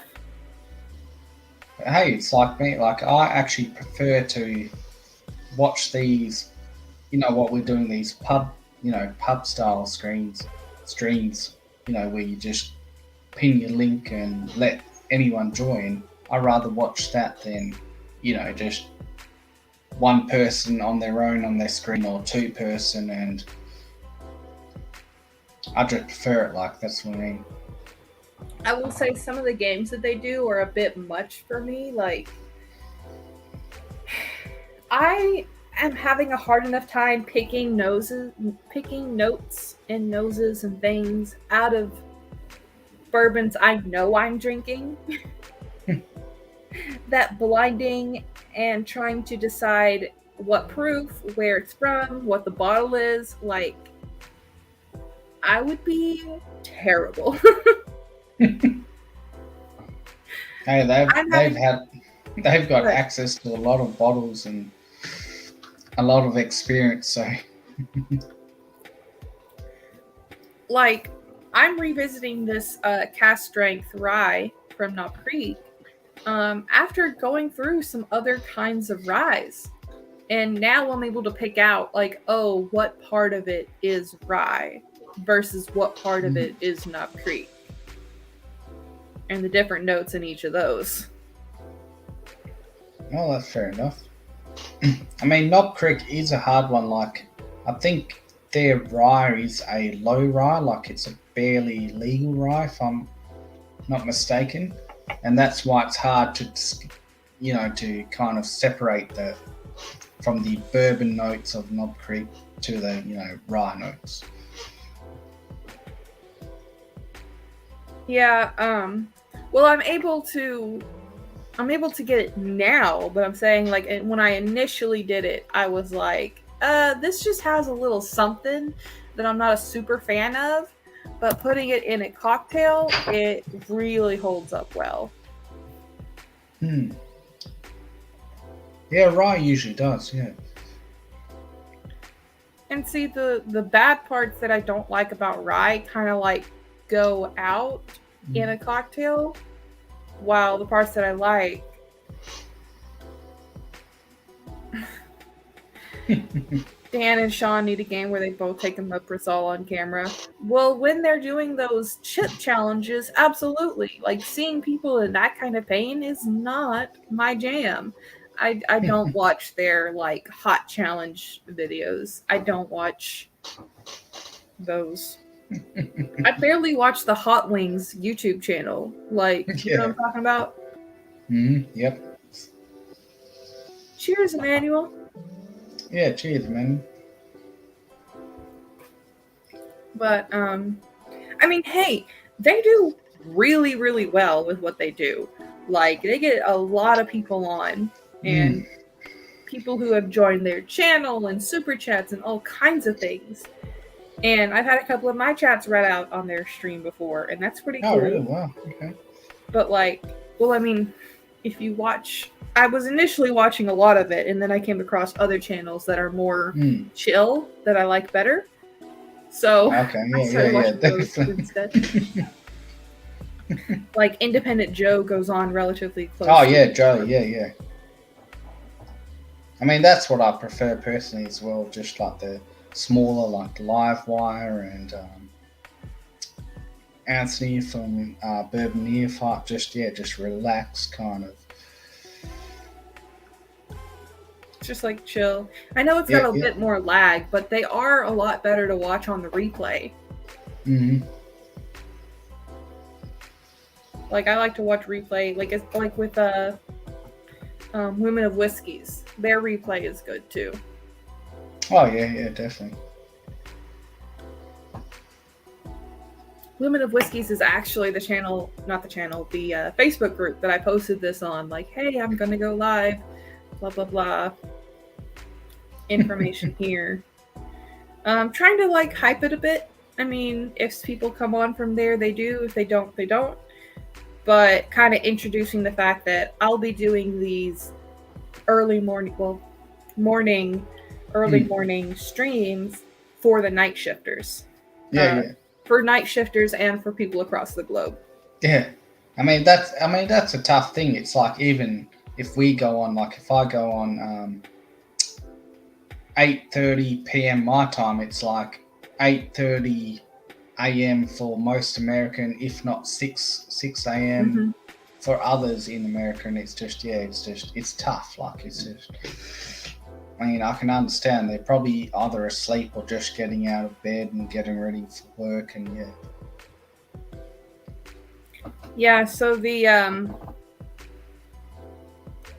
the post I did said, work hard, play hard. I'm a night shift nurse, so early mornings are my late nights until I flip my schedule for days off. All the night shifters understand what I'm talking about.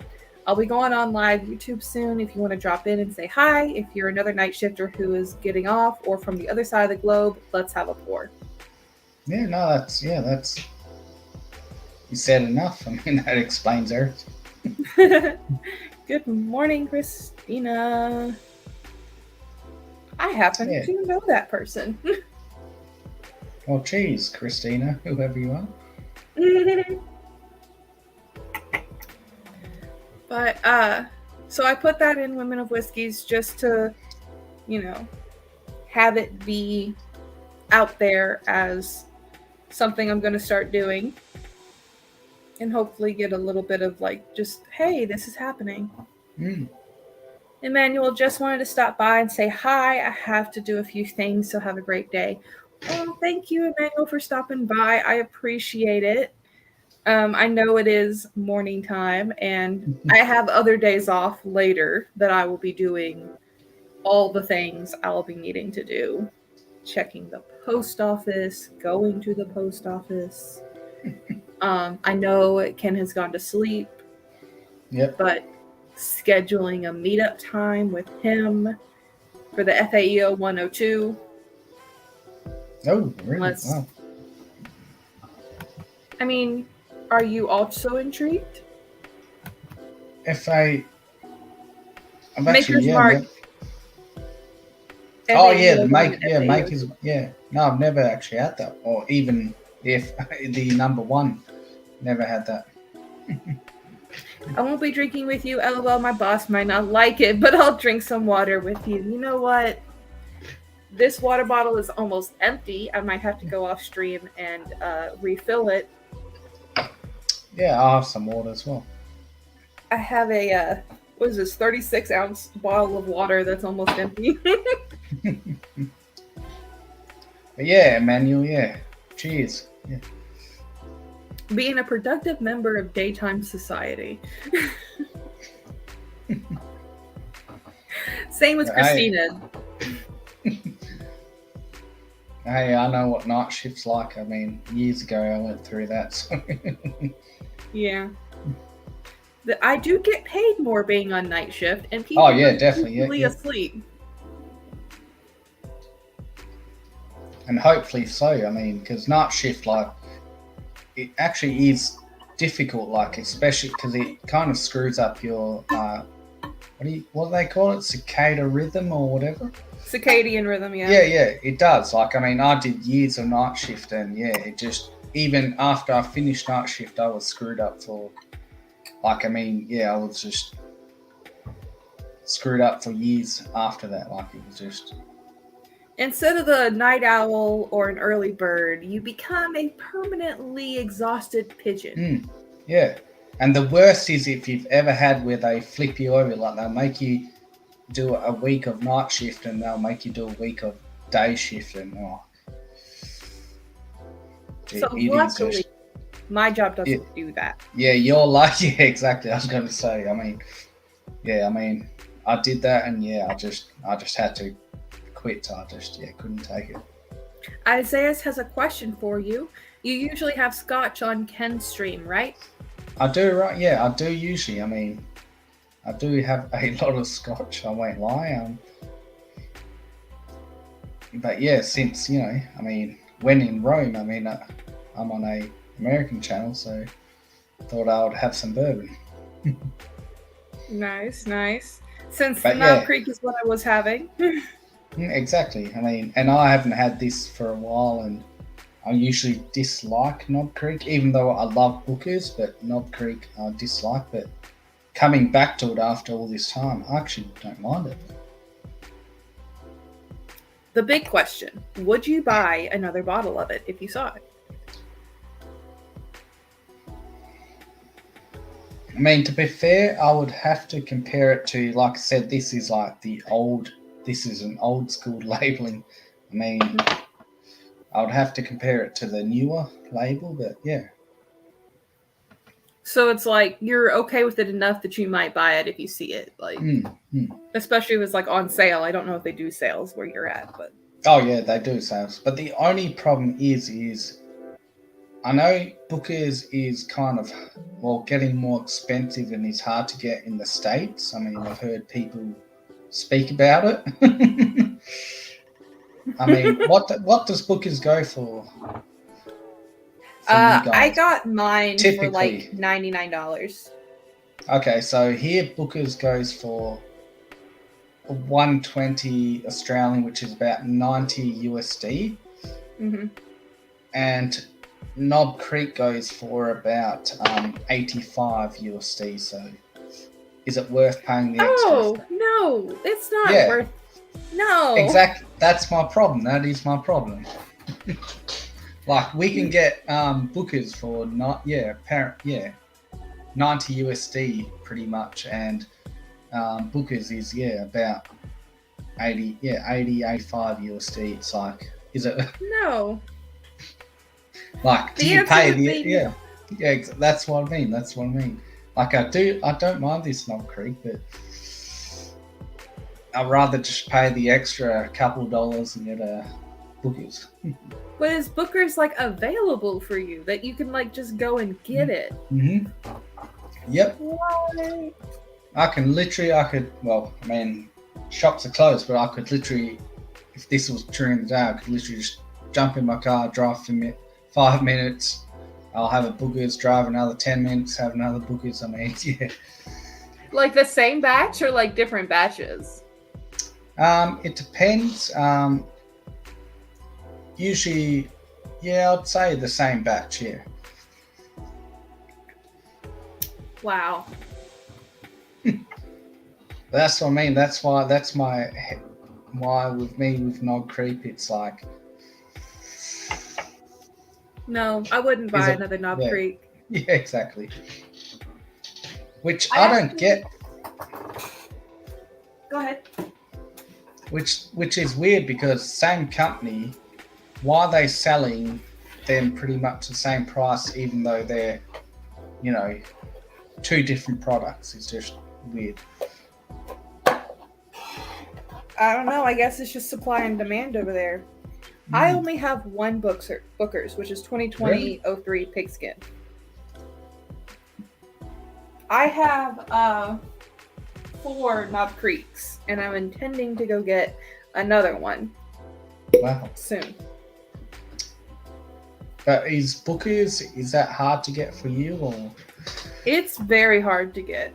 Oh, I really? don't see it. Okay. And when I got this one, it was part of a raffle, which I got for retail, but still, it was part of a raffle, and so $99 being retail with raffle, yeah, I don't see it. That is weird. You know what, Isaiah? I have Booker's by Stag Junior. I have a Stag Junior that's also in the front row, but that's my backup Stag Junior behind my Bookers. So that's why. What batch is that stag? The one that's not open is 17. The one that is open is 16. Well, you guys are lucky. The last batch I got was, which is the latest batch we get here in Australia, is batch 11. But you guys are still going to be getting Stag Junior if it's going along this way. I mean, that, like, last year I got a batch 5 and a batch 7, and this year it's batch 11. It's just fucking random what we get here. But you might get some hitters. Like I heard, what was it, 15? That was really good. 14? I mean, I've heard the older batches, you know, they came out during the bourbon boom or before it, so they're putting in more older stuff. So I think that's where we luck out. Like I said, like a batch 5 has probably got like 12-year-old bourbon in it. I feel like Isaiah was upset with the whole. But I have another stag that is, over from the Bookers. And that's also my tallest shelf. So I have my tall bottles there because that is one of my tallest shelves. So you put things where they fit. And you have a nice collection of those Wellers at the top. I have all but one.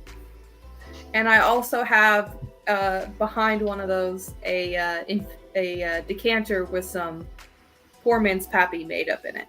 Oh, nice. Which is the 107 and the 12 year.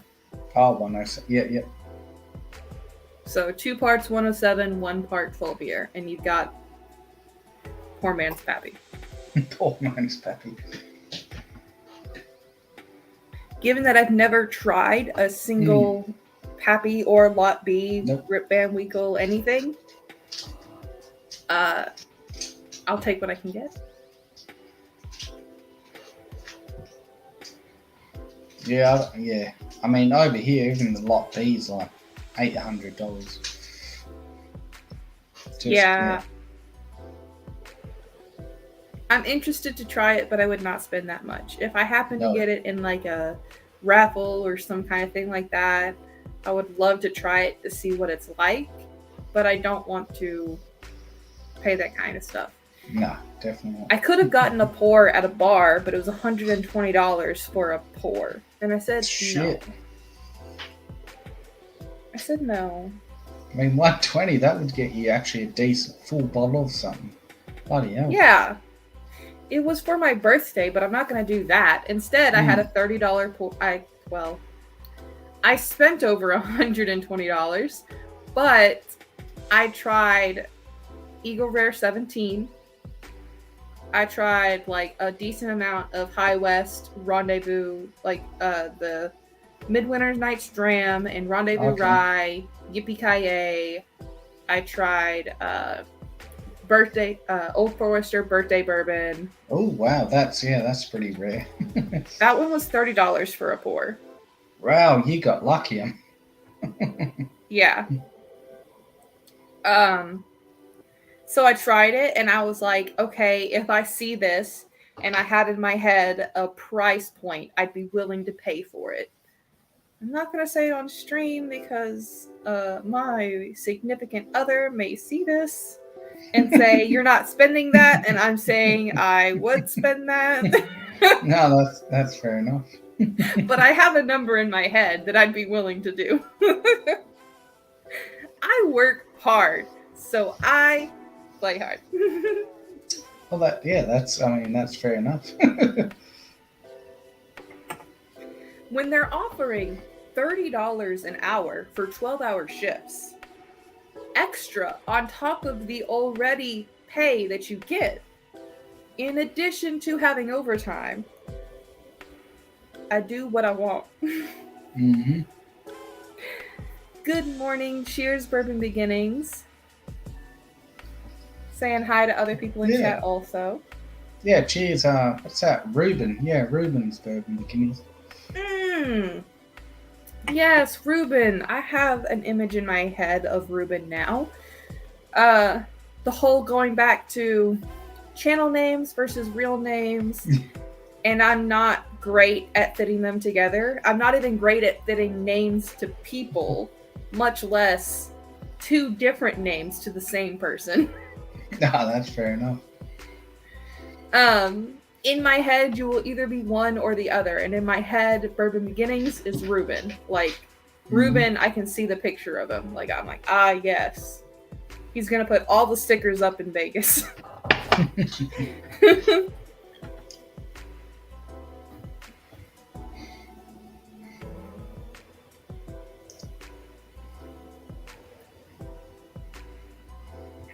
I'm really running low on the water whenever I have to start drinking at a different angle to get more.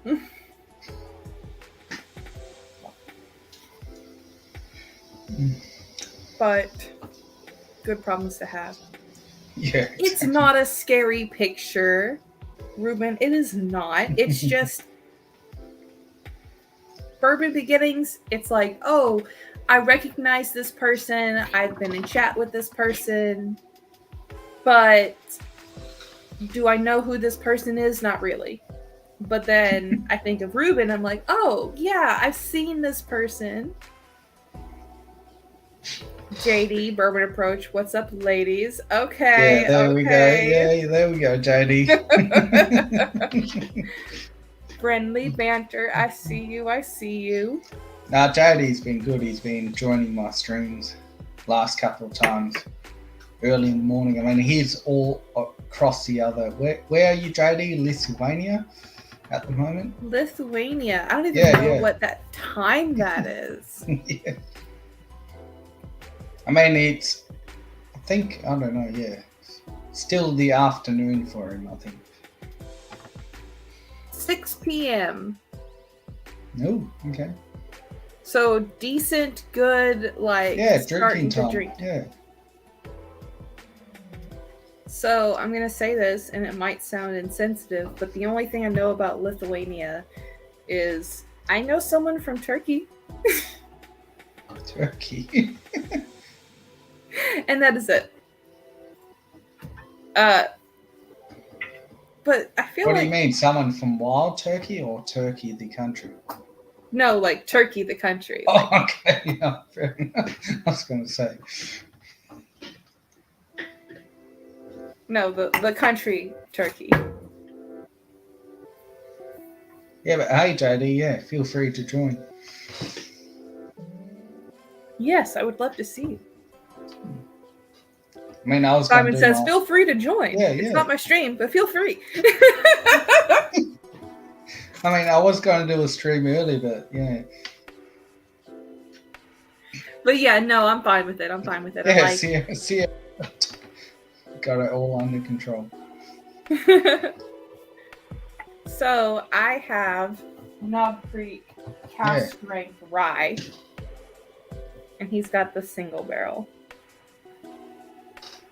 Which I usually actually don't like. I mean, hopefully Whiskey Mountain's not watching, but yeah, usually I don't like Knob Creek. But actually, coming back to it,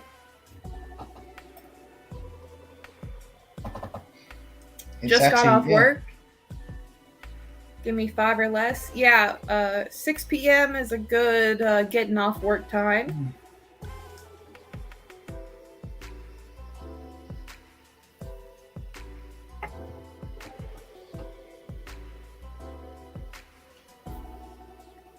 And I did realize as soon as I said I have Knob Creek rye in my glass, I took a sip and I said, "That's not what that is.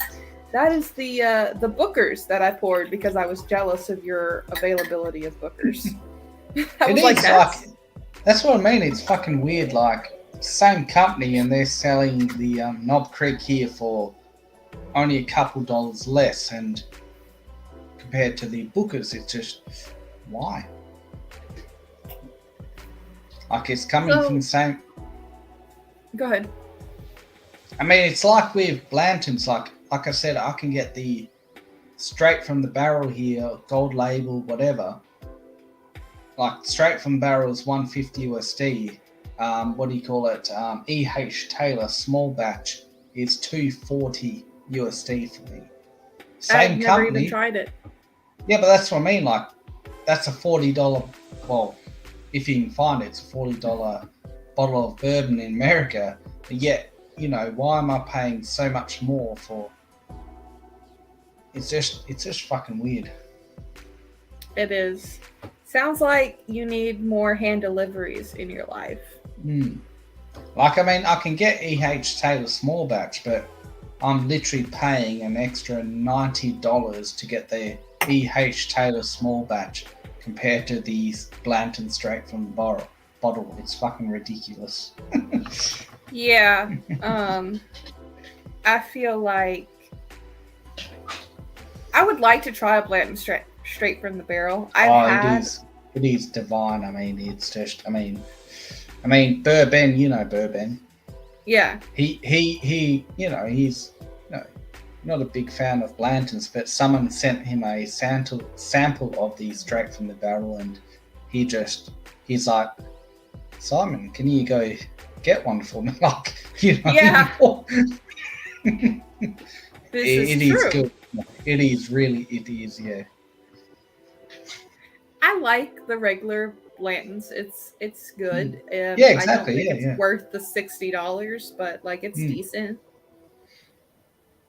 But $150 for straight from the barrel, if it is really good, like I would be willing. Oh, it is. Yeah, it's good.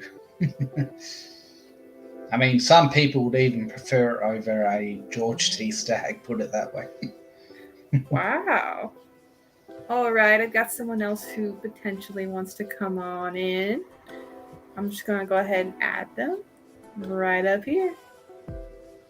Oh, JD. Yeah, good to see you.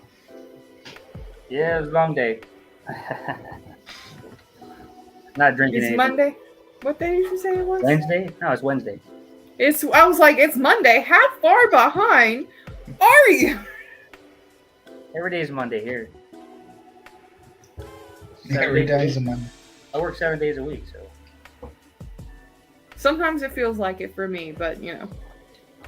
So I am empty. Now that JD and Simon are here, I'm going to step away for a few minutes to go all the way and get water. All right. I'll put myself on mute, but I'll let you guys look at my lovely cabinet while I'm going getting water. No problem. Yeah, no problems. Yeah, take care of that. Yeah. What's up, Simon? Yeah, good to see you again, JD. Different stream, though. Yeah, it's all right. I'll get around to everybody. So. No, that's it. Yeah, I was going to do a Whiskey Wednesday tonight, but I mean, I've been up since 4:15, and I thought, yeah, you know. That's the same as me. If I did it, I'd, you know, good chance of a power blackout or something pretty early on. But then Sierra jumped on, I was on, I had my coffee, and yeah, here we are. Yeah, no drinks for me today. I'm being sober. Oh, really? Well, yeah, I got my boss. He's here, but I'll get to see him tomorrow. I got to go pick him up, so I don't want to drink anything because I don't want to. Oh yeah, definitely not. I don't want to have a headache and go pick him up with a headache, tomorrow morning early. So I was like, you know what? No drinks tonight. I'll just get hydrated and with water. And my buddy told me that his wife brought some of my Glen Scotias from the UK, so I can't wait to get them. Oh shit! Really? Wow. I don't know which ones they are, but I got like 6 I sent to him and some Bimbers and so on. So, but I think that sounds really interesting. Yeah. And then of course I have was it James Morgan? He's got 3 of my bottles too. He's got my 2021 Glen Scotia Festival, and he's got the Taiwanese limited edition one, the Sherry Cask one. I can't remember the name of it is. Was it Calcaran? Oh no, that's not the one. Kevlon? I guess was that how you say it? Kevlon. Yeah, Kevlon. Yeah, he's got a store pick from the UK. I bought it like over a year ago, and it's been in the UK. A store pick Kevlon. Fucking hell, man. It's the same one that Top Shelf Dustin told me about. I told all of us about, and I grabbed one real quick. I bought one. Jeez, I mean, even just normal Kevlon is fucking hard to get, let alone store pick. Fucking hell. Yeah, I got it for $145. So, it's a store pick. So, it's like 300 bottles, maybe 400 bottles. I can't remember exactly how many bottles. I can't find the website anymore. Do you know which barrel or what they're maturing it in, like sherry or? What did I buy it on? Maybe I bought it. Hope I didn't delete it.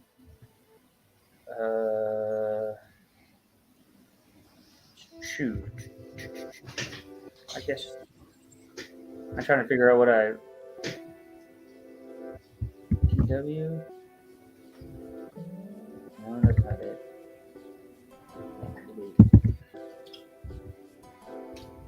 Trying to figure the name out. No, that's not it. What are you drinking right now?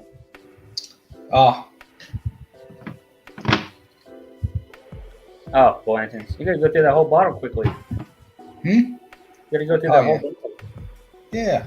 I mean, like I said, I don't mind Blanton's. I mean, a lot of people talk shit about it and, it's tater and all this. But like I said, here in Australia, we get it all the time and we only pay retail and, and it's a good bourbon.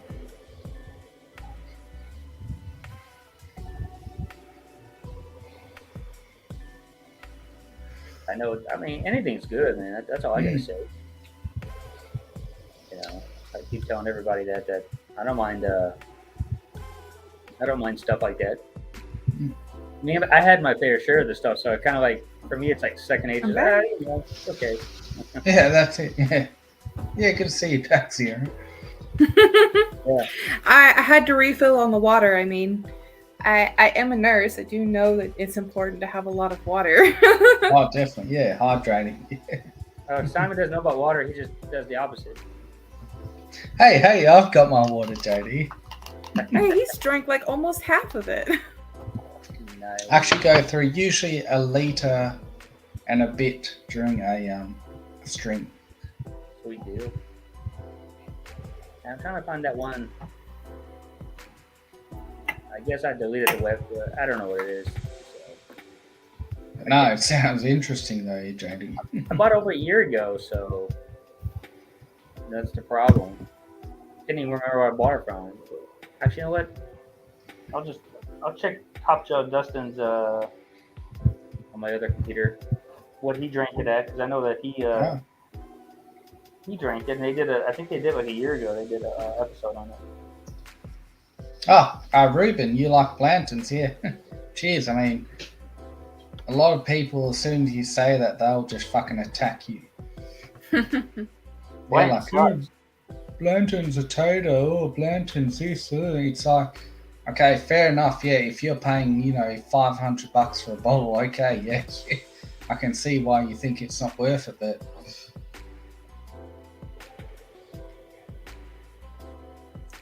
Some people like TH Taylors, I mean, they're hard to get too. You know. Well, that's what I was saying earlier. Like, it is cheaper for me to get this straight from the barrel. In fact, $90 cheaper to get straight from the barrel than a EH Taylor small batch. Figure that one out. I can get all the EH Taylors here, but not at MSRP. But I can get them all, pretty much. Yeah, that's what I mean. I can get them all, but like it's just but the Ryes I can get here for less than $100, so I can't complain.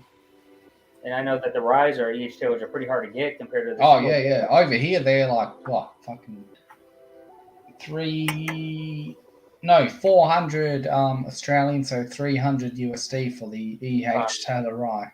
Here they're $100, $110 depending where I buy it in Poland.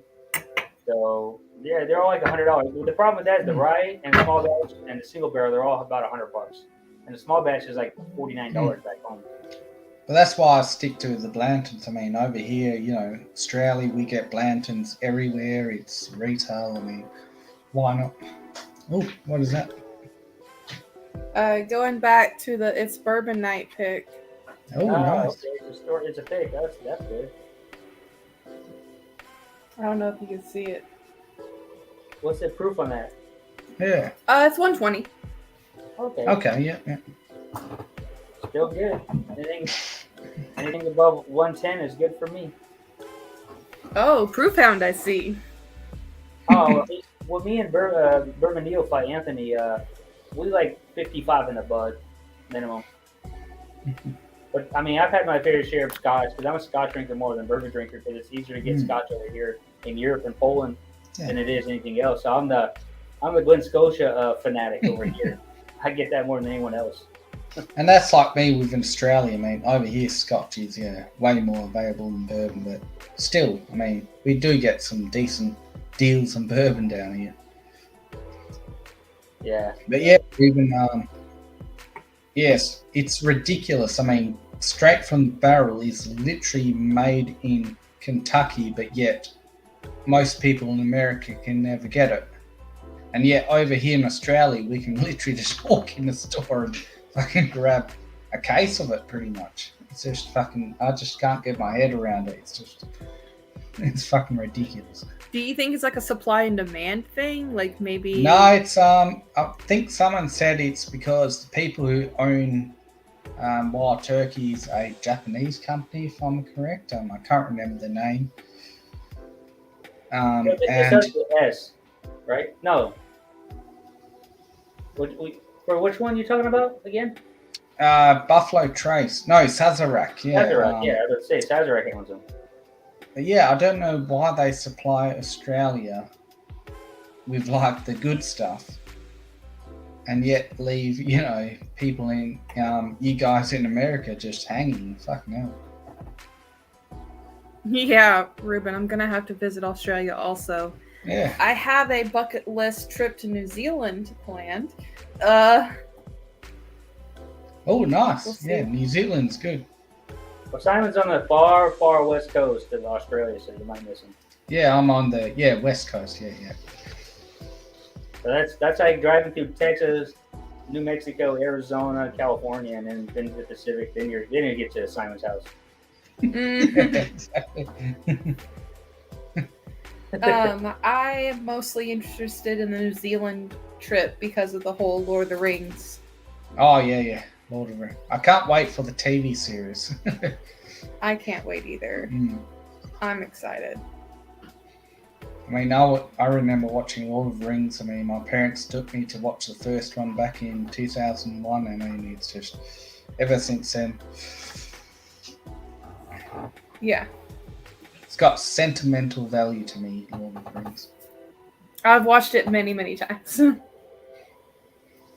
That's Yeah, well, you're always welcome, Ruben. Yeah, you can always come here in Australia. And well, I was supposed to go there, but the damn COVID hit. Yeah. I was supposed to go to Japan, Australia, New Zealand, and then I was supposed to go to the Caribbean in 2020, and then of course the stupidity hit, which is all. That's quite a trip. I don't know. I do that all the time. I mean, I'm a Hey, little. but JD, I mean, we're still planning a 2023. What do you call it? Oktoberfest with Ken and me. Okay. To come here to Germany. Yeah. Well, yeah, Germany. Yeah. And while we're there, we just do everything else. Sweet deal. It's yeah. I mean, just let me know. I mean, summertime's easier for me to be in Germany because I get usually June, July, and August off, and I'm in Germany, or actually I'm in Poland all the time. So 'cause that's where my house is. So, and I'm like I said, I'm Berlin. I'm only 2+ hours, about 2 hours away from Berlin. So I literally live on the border. You know, Okay. live in California, live in Poland, but work in Lithuania.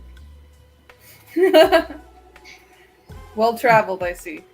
Well, yeah. Before Yes, this, yeah. I was working in Poland. Before that, I was in Slovakia. Before that, I was in Kuwait, Dubai. Yeah.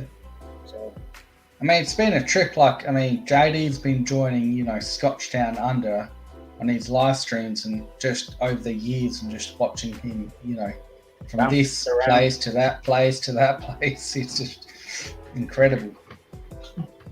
yeah, Ruben saying COVID hit him right now on the last day of his vacation. Oh, really? Wow. There's a lot of That's people I not know good. who are starting to get it again. So I guess it's just gonna be another surge, I guess. I don't know. It's starting to be a thing.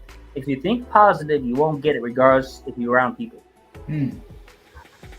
Because I mean, I had I've been with COVID so many about, people with COVID, and I never got it.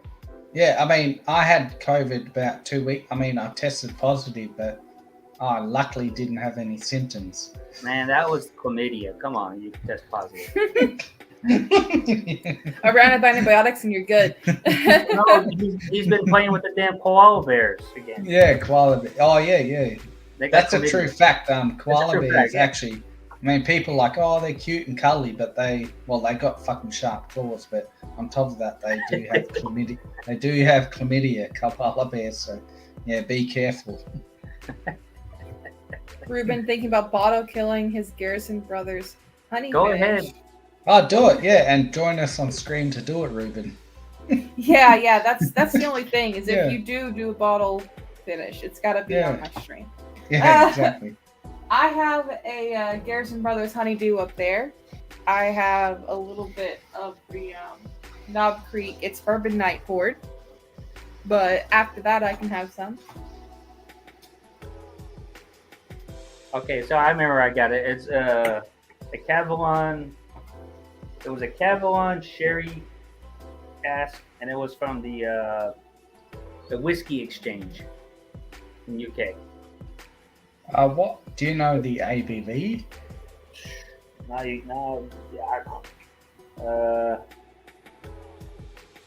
Man, you're killing me, Smalls.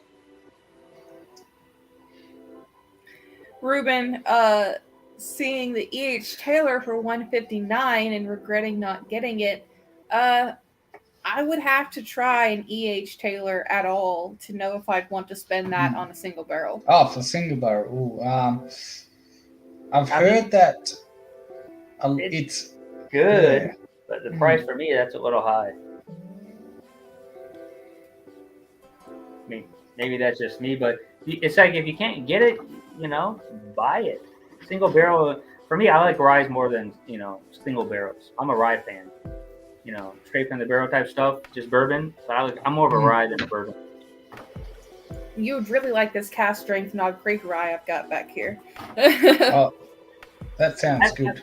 I've had a few of the Knob Creeks, but I'm not a Knob Creek fan. No, but Knob what about Creek the rye? rye? Like a rye? I mean, yeah, I've tried the ryes, but I'm not a fan. Oh, okay. I'm more into the non-name brands or the hidden gems. Like I was telling, like Frey Ranch is one of my favorites when they first came out before they got big up. And then what do you call that? Woody Creek out of Colorado. I like their rye. I had a store pick at like 63% ABV with the rye. Oh, Wow. And that's killer. But it's so, like, the word smooth, but it doesn't burn like that spicy burn that sometimes it has. So I tried a Sagamore Flight, and I did not like any of them. was it the double rye or double oak? I had that also, and I did not like any of them. I have a store pick one, and I like that one, but it's got the burn factor to it though. That one's if you want to gargle after you brush your teeth with that, go ahead. That's how strong it is. No, I don't like the rye bread rye tasting note off of it. Like, I can't. I don't like that bit. But you know what you might like, which is my wife likes? It's actually from, it's the Polish rye from Cat's Eyes Distillery. That's like depends on what you get, but mine tastes like a cherry. But it's almost 60%, but it tastes, it's like right there. I mean, you know, the rye I really liked was the Wilderness Trail rye. Oh yeah, that's good. That was actually my favorite. One of my top whiskies from last year was the Wilderness Trail rye. I mean, it was a store pick for Australia, but still, it was just incredible. I mean, I really liked it. My ringer off. Did you say store pick for Australia? Yeah, they did one for Wilderness Trail rye. Yeah. You can get store, yeah. Well, most of the Wilderness Trails are already store picks anyway. Yeah. I mean, that's the thing. Like in Australia, we actually do get a lot of bourbon type whiskies store picks. So are you saying it's a store pick from a store in Australia? Because when you first said it, I thought you meant Australia had its own pick. I'm like, that's a large area. It's a company here in Australia that go to America, or they at least get the samples from America. I mean, due to COVID, they had to. And they go through the samples and they pick which they like best, and then that's the barrel they pick and they bring it over here and well, don't bring it over here, but they bottle it and bring those bottles over here. But yeah, it's still the same thing. Like it's a store pick. Cool. Yeah, I mean, most states like when I first bought mine of that, I didn't know anything about them, but they had them at my place in California, and I'm like, I'll grab it, and then I found out later they start putting store picks on there, but mine was one of the first releases before they all got like that, and it's a store pick. I found that out, and it's 60, almost 63%. Yeah, I mean we had a Penelope toasted store pick here as well. I hear about that, but I don't know anything about it really, so I couldn't tell you. Ruben is agreeing that the cast strength Knob Creek rye is a good one. Oh, wow. Well, there you go. But I guess it's what Simon was saying earlier of it being a barely legal rye. Yeah, I mean, that's what puts a lot... I mean, that's kind of what puts me off the regular Knob Creek rye. It's just too close to, it just doesn't have that rye influence to it that I like, personally. Doesn't have enough of that bit I don't like.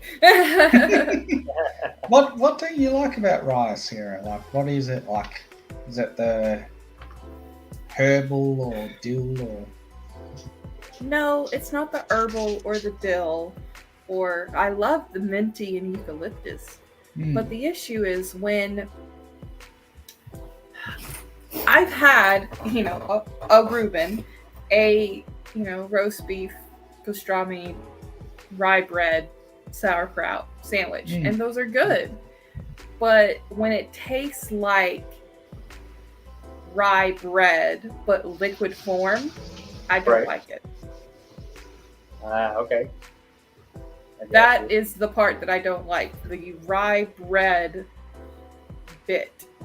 The eucalyptus, the mint, the spicy, as long as it's not like tastes like I'm drinking rye bread, I like it. Okay. And I don't know what that is. No, that's fair enough. All right, I found the information you want. It's a sherry cask. Avalon, and it's 57.8 ABV. So okay. I've never had it. I mean, I had the bottle, so I never had it. Yeah. I mean, have you had a Cavallon before, Jamie? Oh yeah, I've had Cavallon. They're great. I got it before they. I got a lot of a lot of their core lines, which are pretty good, but I got a few of their cherry cask. Yeah. I mean, it's not Kevlar, but it's you know, they're King Car is the ones that own Kevlar. Oh yeah. I've not even heard of King Car or Cavalon. Oh, they're from Taiwanese. Yeah, Taiwan. Yeah, they're a world. They're good, but you're gonna have to bring some money to the table. Yeah.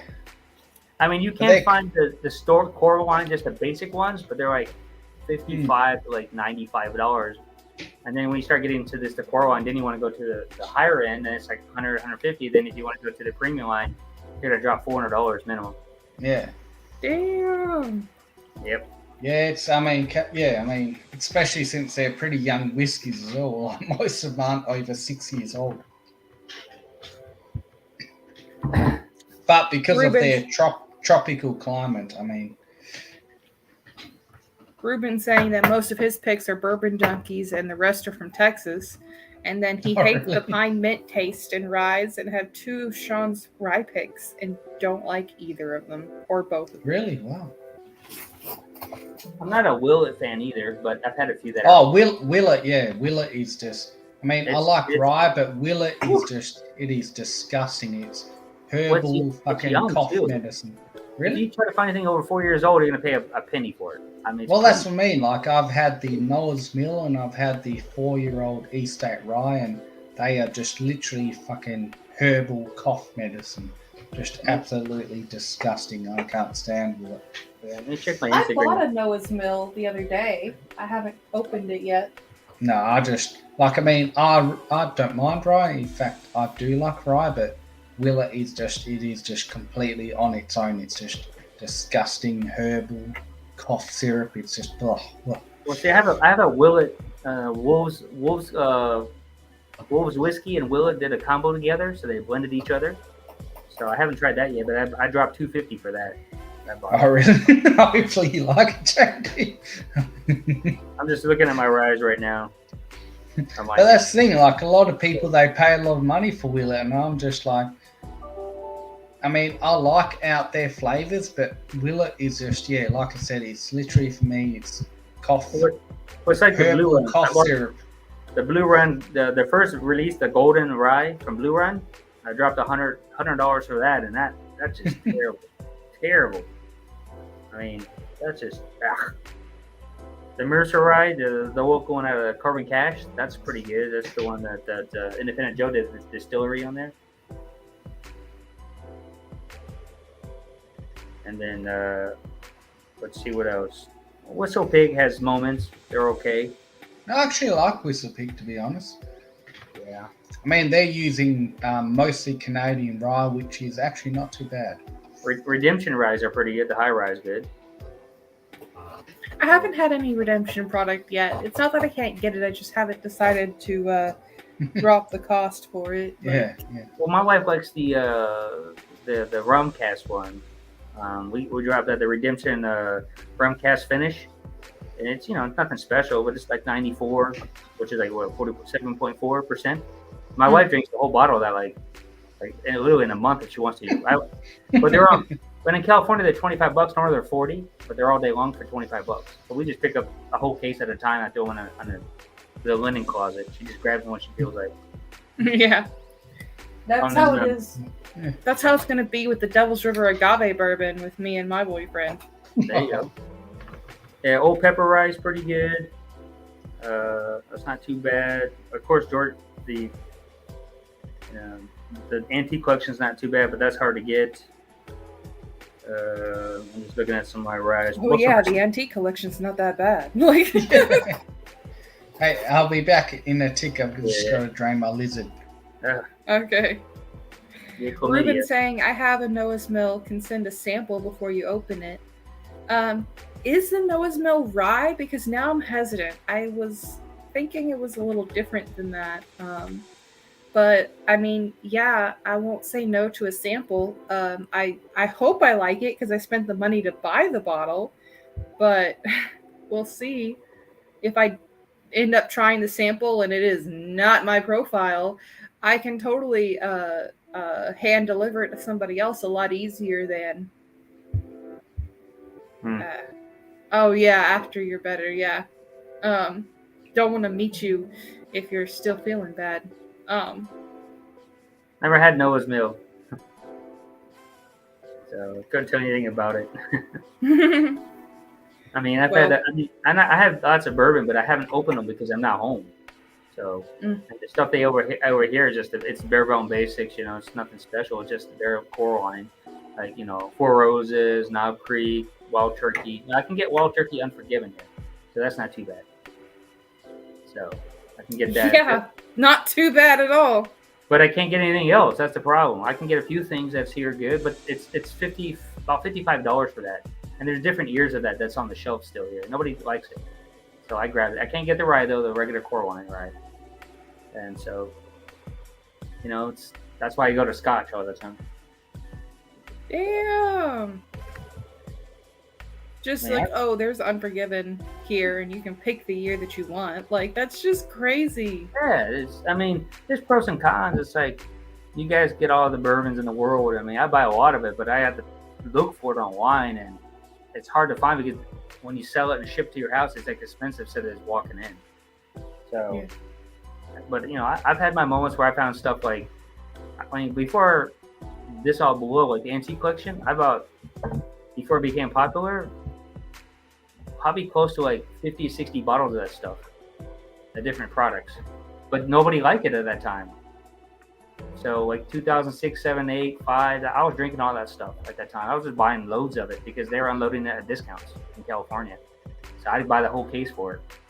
I was like, I didn't know anything about it, but that tasted good when I got my first bottle. So I bought all of them. And then I had parties with them like it was, like you see in like Miami Beach where you just drink the whole bottles and, chug life stuff. Like no big deal. But now it's like, I get like 9 bottles left. And then I'm just keeping them. And they're all from 2008 and 2009 still. Bottled that year. So it's just. So I am coming up on 2 hours and 33 minutes. Nice. When I hit 2:45, I plan on getting off. No problem.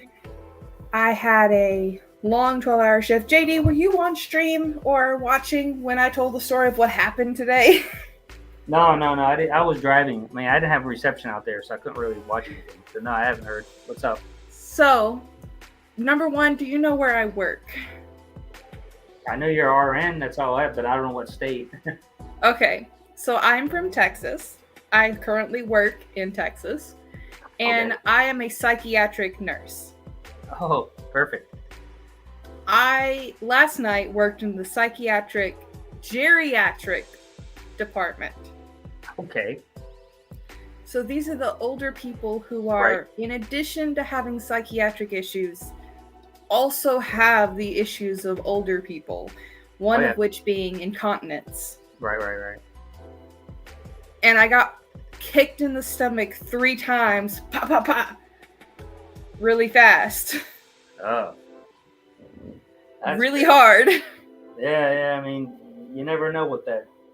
You never know what that's going to happen. So I mean, really, it's. I mean, like I used to work in a morgue back when I was in high school, and then in Poland, I know about psychiatric wards because where we lived, it's one of the high. It's one of the high places where they do a lot of testing, and hopefully they try to find people cures, always benefit stuff like that. So I know that personally in the city I live in Poland. It's like the premium Eastern European psychiatric ward. I know what about that. Yeah. So, well, I hope you feel better. I mean, after your kicking going on. Yeah. That's why I was like, I'm gonna drink some Knob Creek. That's a real kick in the gut. That's fair enough. Bourbon Beginnings. What you gonna do? A giveaway for Scotch or what? You just say what Scotch I'm looking for giveaways? I mean, I would go with the basics like Port Charlotte 10 or Lagavulin 16 if you can find it. I mean, that might be a little expensive. I mean, I would say Glen Scotia, but good luck with that in America. That's a ridiculous price if you can find it. Like a 15-year-old Glen Scotia. What else do you think that's a reasonable price you can get in the U.S.? Ooh, Glen Scotia. A Glendronach, maybe the 12-15. You can get Glendronach 15. If it's the old one, non-chill filter, I'd go with that one. Yeah. That's a good point. Um, I mean, they're all. I'm trying to get everything below $100 or $75. That's what I'm trying to keep them at. okay. Yeah, I mean, I don't want So, after go you ahead. answer his, I have a question similar to that. I mean, hey, Bourbon Begins. If you go to Bourbon Approach on Instagram, you'll see a lot of the different scotches. They go, oh, you know what, Tomatin 14 or Tomatin 15. You might be able to find that. Yeah. I mean, Tomatin 14, the Portwood, yeah, definitely. Yeah. If you can get that at a decent price, then yeah. Our Clonleash 14. You might find the Clonleash 14. That's international. That's their core line. Hmm. I'm just looking at my. Maybe an Aaron 10. So yeah, go ahead. Okay, so I won a 4 or 5. Let me double check.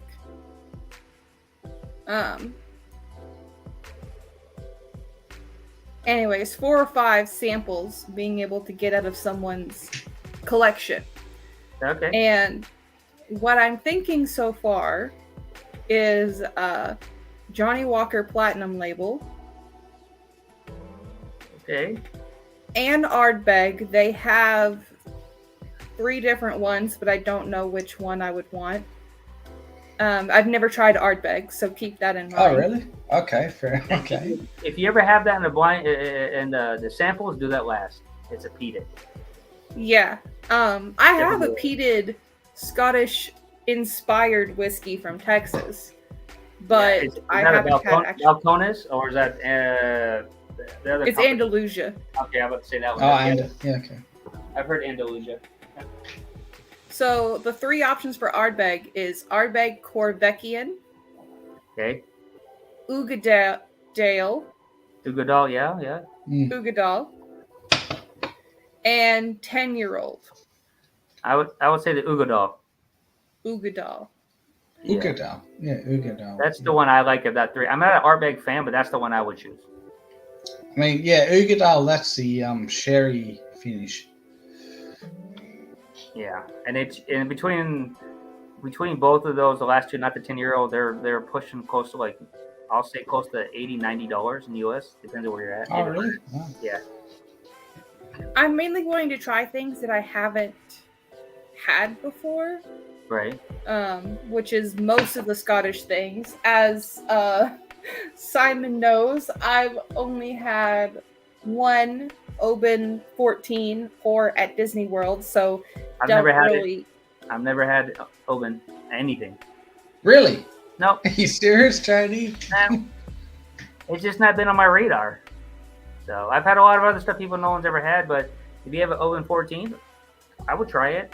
Johnny definitely. Walker Platinum. I'm not a Johnny Walker fan, but Platinum's okay. I like the 18-year gold, but 15's my favorite. Mr. J, Bourbon McGinn's, Chance, Andrew Chance. Yeah, cheers, Mr. Jigs. Yeah, Chance is cheers, whiskey. It's expensive in Vegas for the straight from the barrel. Yeah, it's everywhere. Not just Vegas. California, for the 200. What's up? Is the 18-year Johnny Walker the same as the Platinum? You know what? I think it's like a 19-year-old. I think it comes after the gold, so it might be a 19-year-old or it might be. I think the Platinum actually was discontinued. Yeah, I think it was the old 18 or 19-year-old. Yeah, it was the old 18. Yeah. Pretty sure. I'm gonna solo myself for a second here. Yeah. I have this Johnny Walker Flight. I like the black. I've had the black, but it's got the read all of it. Label. Okay, yeah. Is it double black on there too? Yeah, black label, double black, gold label reserve, 18-year, and blue label. So the Platinum's is the 18-year, right? Is the platinum the 18? Is what you're talking about? No, it's not. It's NAS. Like there's. I no was age asking if the so- platinum was 18. Yeah. No, that's It's It's kind of like NAS. if I'm not really good, but I think it's the old original gold, not the gold reserve, but the original gold, which turned into Really? platinum, and now they call it 18 gold. Yeah, it was. I saw it somewhere in Dubai because they had a label on it. They had, they didn't have they had a like age statement on it. But I mean, hang on. Hold that up again, Sierra. Hey, Jim's here. You might know. Yeah, yeah. What did you say? Oh, it said Jim's here. You might know about the platinum on Johnny Walker. What year it is? Oh, that's what year true. statement. He knows a lot of that stuff. I mean, there's a good. I mean, Johnny Walker's samples are always good. You might find something you like, and it's easy to get anywhere in the world. I do like the black. It's a decent, like, I like it for. Okay. The black or double black? I haven't tried that one yet. Okay. And And then it's a they've little- got this brand ahead. called Kleinelish. Oh, Yeah, Climbing? Klein Oh, Leash. yeah. Oh, wow. Yeah, that's. Yeah. Is it 14-year-old? 14, 1997, Select Reserve. Yeah, those are the ones. Oh, Select Wow, Reserve. okay. I mean, Klein the Leash- 14. Yeah, 14 is good. Yeah. That's what made me get into Scotch was the Klein Leash 14. Like that was my first drink pour ever. And after that I went head over heels and I just bought everything I could because at that time they were like $35 a bottle stateside. Mhm. I bought like cases of it and put it in my room. And then I couldn't find it for a while. And now it's like now they're like $60 to $80 now for that stuff. Yeah. And then I went from Klein Leash over to Glen Scotia accidentally. And then that just blew me off the charts.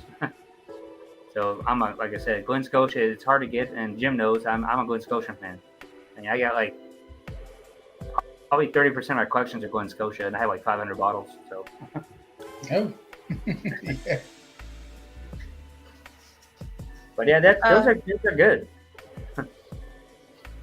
Yeah, they've also got a brand. Like, I don't know if all of these are Scotch, but I'm just picking the ones that just sound like they might be. If you can say it, because a lot of things I have pronunciations are hard for me too. Yeah. One is Dalmore Cigar Malt Reserve. I would say Actually, that's a pretty Dalmore Cigar Malt Reserve is that is the best Dalmore ever. I mean, that is really fucking. Scotch Under doesn't like any Dalmore, but that's just. No, I mean, I agree with him, but that Cigar Reserve, it's fucking good. It really is. Dalmore Yeah, it used is to be really good in the days, but they got too commercialized, like Highland and the Viking one. You always see the Viking stuff, the Highland, the Viking ones. They Oh put yeah, so much stuff, so much stuff. Ruben, yeah, everyone's waking up now. But Jim, this is free samples for her, so if she wants to get it, why not try that one for free? Yeah, Hey. I'm wanting to do a lot of things I haven't had.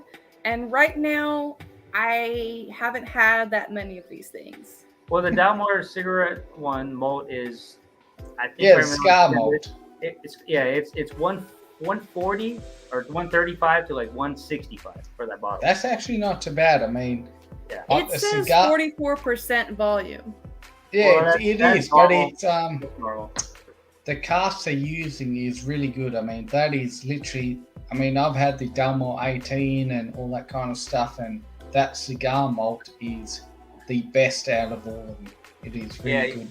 Yeah, Jim, Highland Park is the Viking one that everybody thinks about. Viking this and Viking that. Everyone thinks what about it? Oh, Highland Park is the Viking one. Yeah. If you look So on what there, about Highland Park 18? What do you guys think? Overpriced. I mean, I've had a couple of 18s, and yeah, they're just. I mean, they're good, but they're just. I mean, here. Well, it depends. What are you paying for it? Like, what price? she's not paying for it. She's getting samples. Free She has a sample? choice. Oh, okay, fair enough. Get the sample, so for free. She's getting it for free. Okay. I mean, but if you're paying for Highland Park, it's a fucking rip-off. Yeah, don't do it. Oh, okay. It's just And then Glendronach, Yeah. Okay. Keep going. Go on, Jordan. Correct. 15-year revival and 18-year-old Allardyce. Holodas, yeah. I would get both of those if they're the original non-chill filter ones. 15's really good and 18's really good. I can't complain. And then Glenkinchie 2000. Glenkitchie is Is it that it's one? not, is it? Yeah, that's it. Glendronach 18. That's what she said. It's actually the 18 is free, but it depends what you pay. Like, I mean, if you're It's going free. to buy a full bottle, it's if you're going to buy a full bottle, it depends what you're paying for it. JD, I'm wanting to try these things because number one, I haven't had them, and number two, I want to know if I want to buy them before I do actually pay for them. Like, are they worth it to me for the price? Well, that's yeah. I mean, that's up to your palate. I mean, that's what you. I mean, how much do you think you want to spend? Let's break it down to what price range do you want? Yeah. Because right now, under $200 a bottle. Oh, then you can afford all those. Probably the only one you still can afford, but the Johnny Walker Blue Label, if that's in there, that's the most expensive one. But Johnny Walker Blues have all different ranges, different ABVs, different rarities, and to be at the $400. You might find the one you like at, like say, a duty free when you fly out. You might only see it there, nowhere else. So that's the problem. But yeah, all those scotches are all under $200.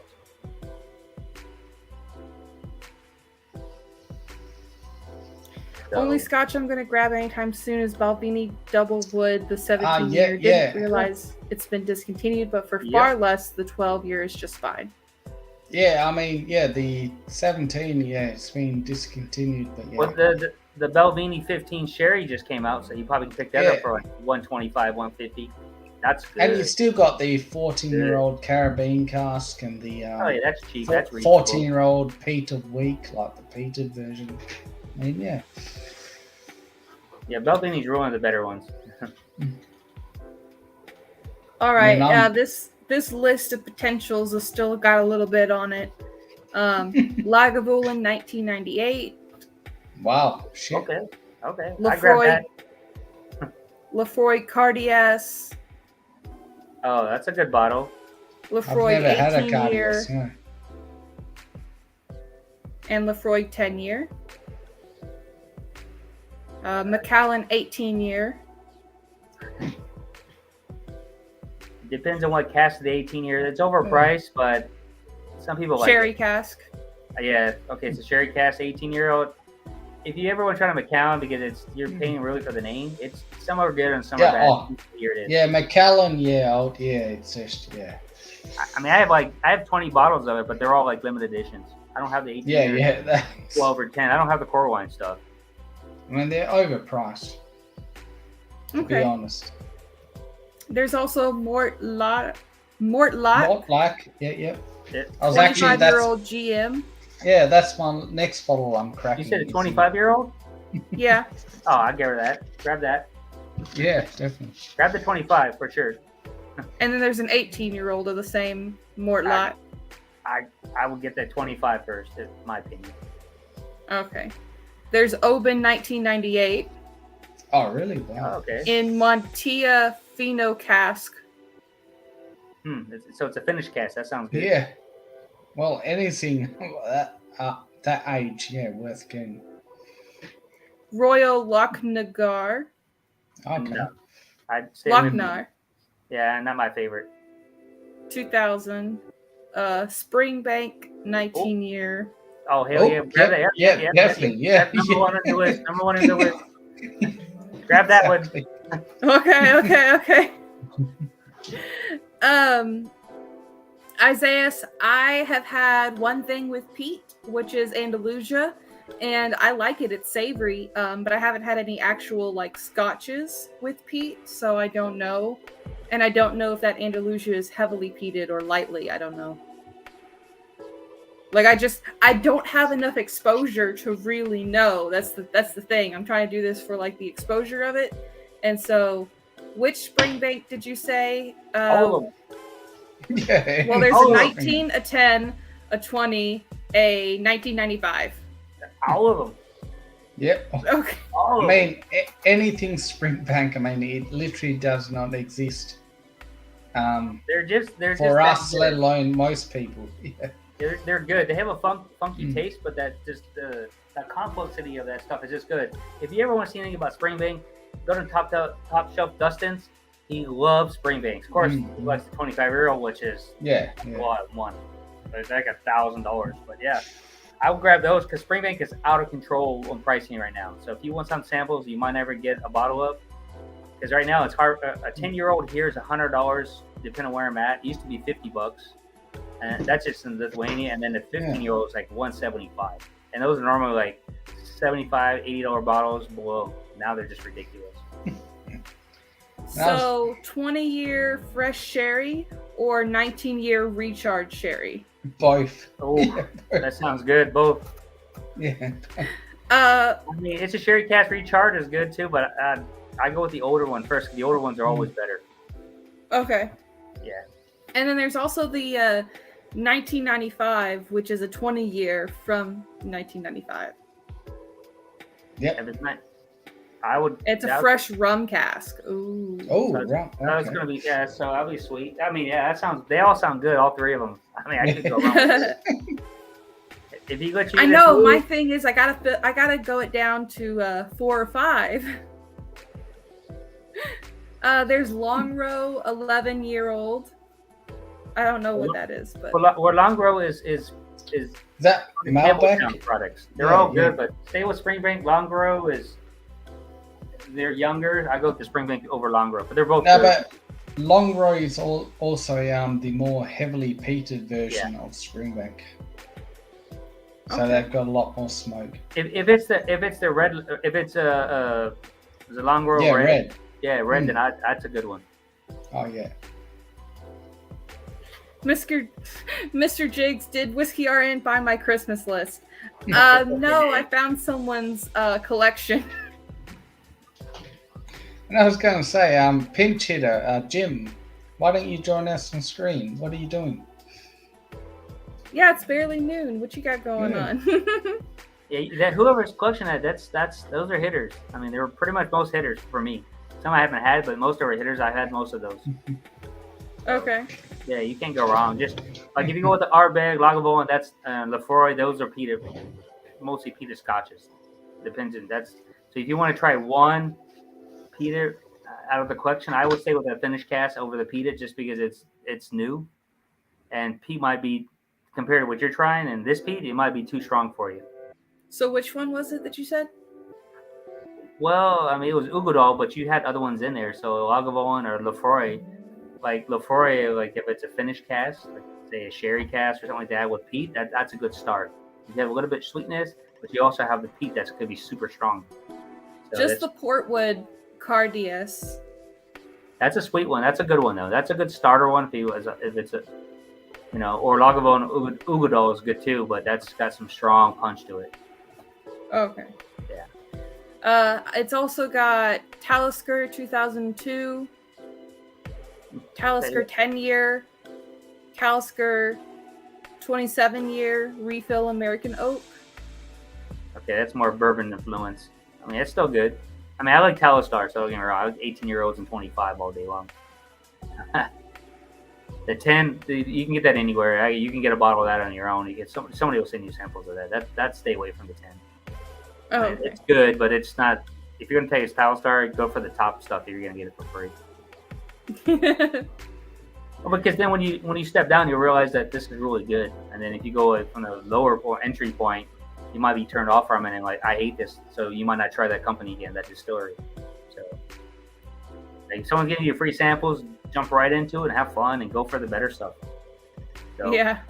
So when you buy something and make a mistake, you're like, damn, this doesn't taste like I tasted before. And then the last one is Ledag 19-year. That's good, but that's okay. peated Yeah, too. definitely. That's peated too. Mm. That's good. I mean, I like that though. But So I've got to pick 5 out of that hitter list. definitely one Springbank for sure. Probably Lefroy. Let's see what else. Can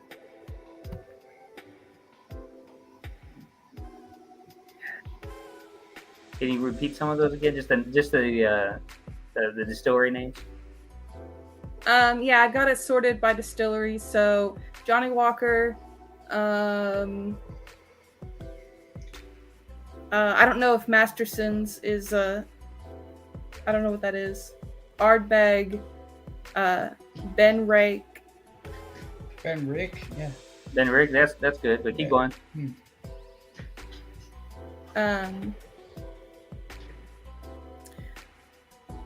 Buna Haben. Bodenhaben, yeah. Kula. Kalila? Kalila, yeah. Kalila. Yeah, what Also, the I's and the L's look the same in caps. Yeah, I told you the pronunciations in Scotch gets me messed up too.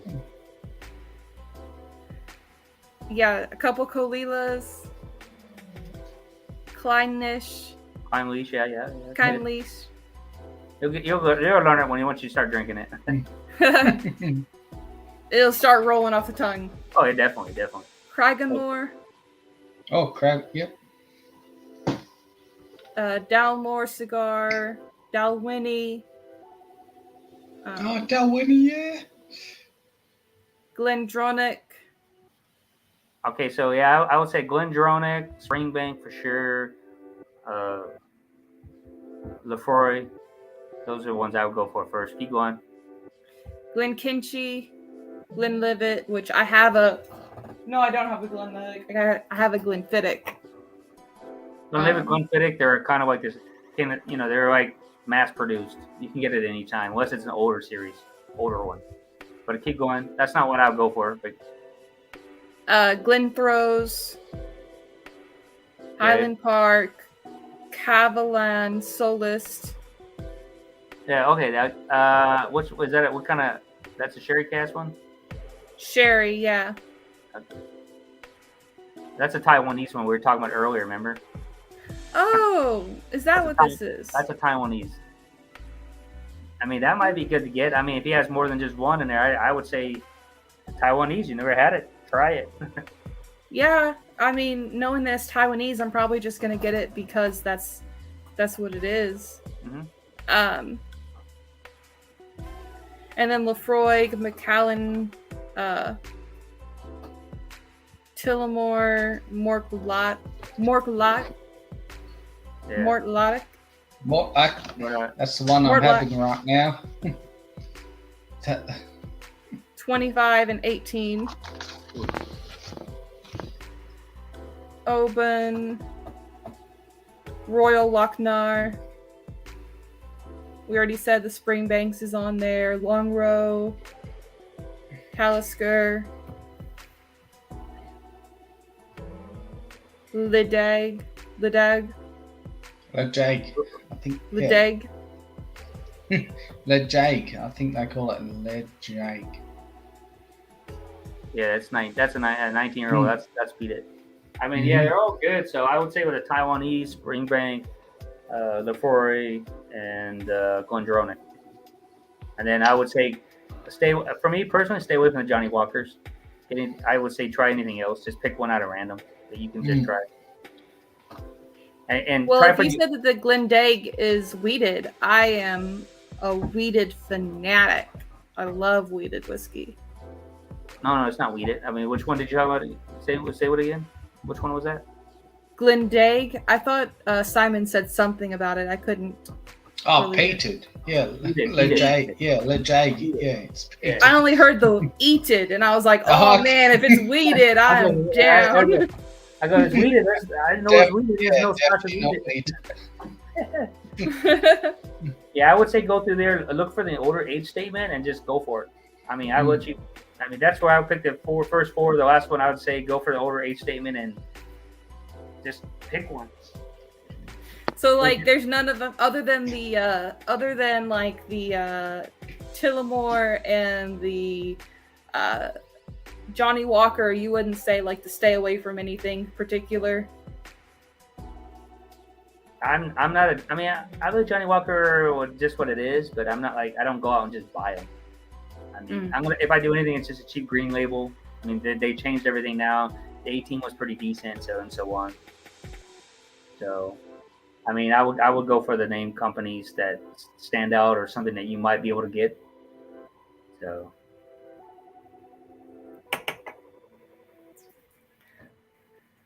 Jim showing me the Aquavite, how to pronounce Scotch distillery names. Yeah, Part Aquavita's 1 been and going part for a 2. long time. So he's been known for a long time. I mean, when you say LeJake, you mean this spelling, do you? Okay. Yeah. Yep. It's really good. Yeah. But it's peated. It is. Yeah. That one that is on here is a 19-year-old LeJake. Oh, really? Wow. It's hard to get bottled, but it's a good bottle. Can't go wrong. I gotta put you in mute. My wife's calling me. Okay. Yeah, I don't want to pick them just because they're like the highest dollar amount. That feels a little bit rude. But the high age statements aren't all the most expensive ones. Because he said it's a Scotch flight to choose between the Scotches, but he does have some whiskeys in here. Like, he's got a 2008 birthday bourbon that I'm like, oh man. Oh, okay. And like a King of Kentucky and like different things that I'm like, ooh, but you know, trying to stick to the Scotches. I mean, yeah.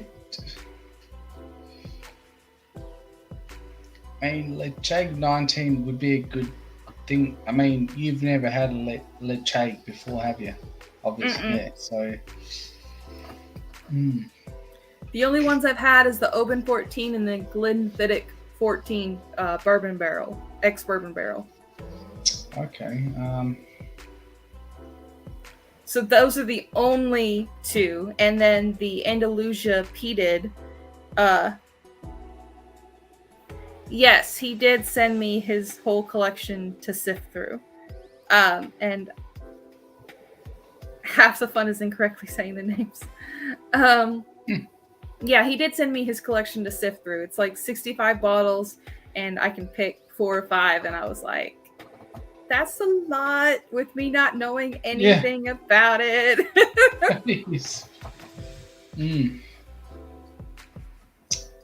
I know, that's difficult decision. I mean, that's some really good bottles he was suggesting. Fuck me. What are the ones that you would say?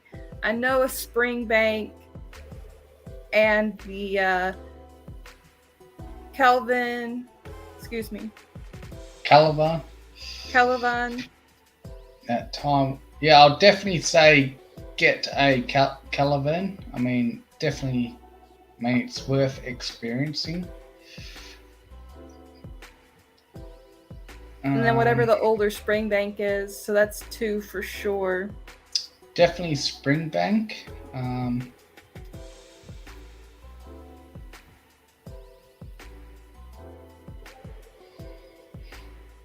But yeah, it just depends. I mean, it's hard because like you've got your own palate, you've got your own experience. It's just crazy wife. I mean, it's hard. It's hard to suggest. I mean, yeah. Yeah, I'm back. All right.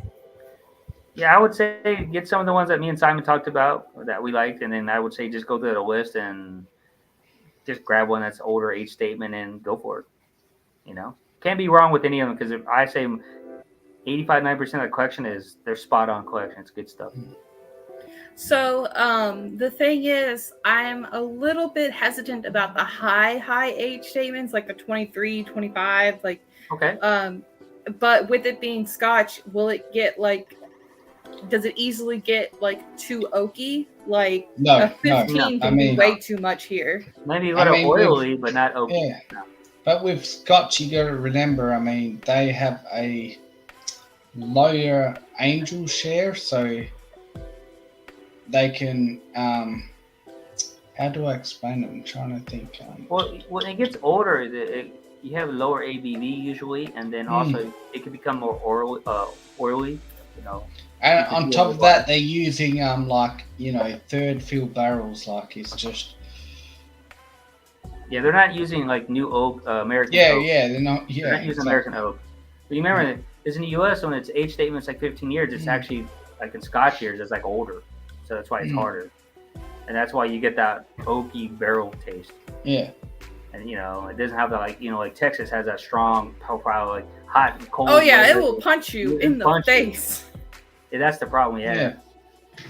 And as Jim pointed out, I mean, I've got my Texas up there. There you go. I mean, the Scottish climate is it's really neutral. I mean, your biggest problem you're gonna have is that if you want peated or unpeated or finished, that's what your biggest problem is. What you want to find. That's really what it comes down to with Scotch. And then of course, if you can afford the older stuff, because usually like 8-year to like 10-year-old, those are your strongest.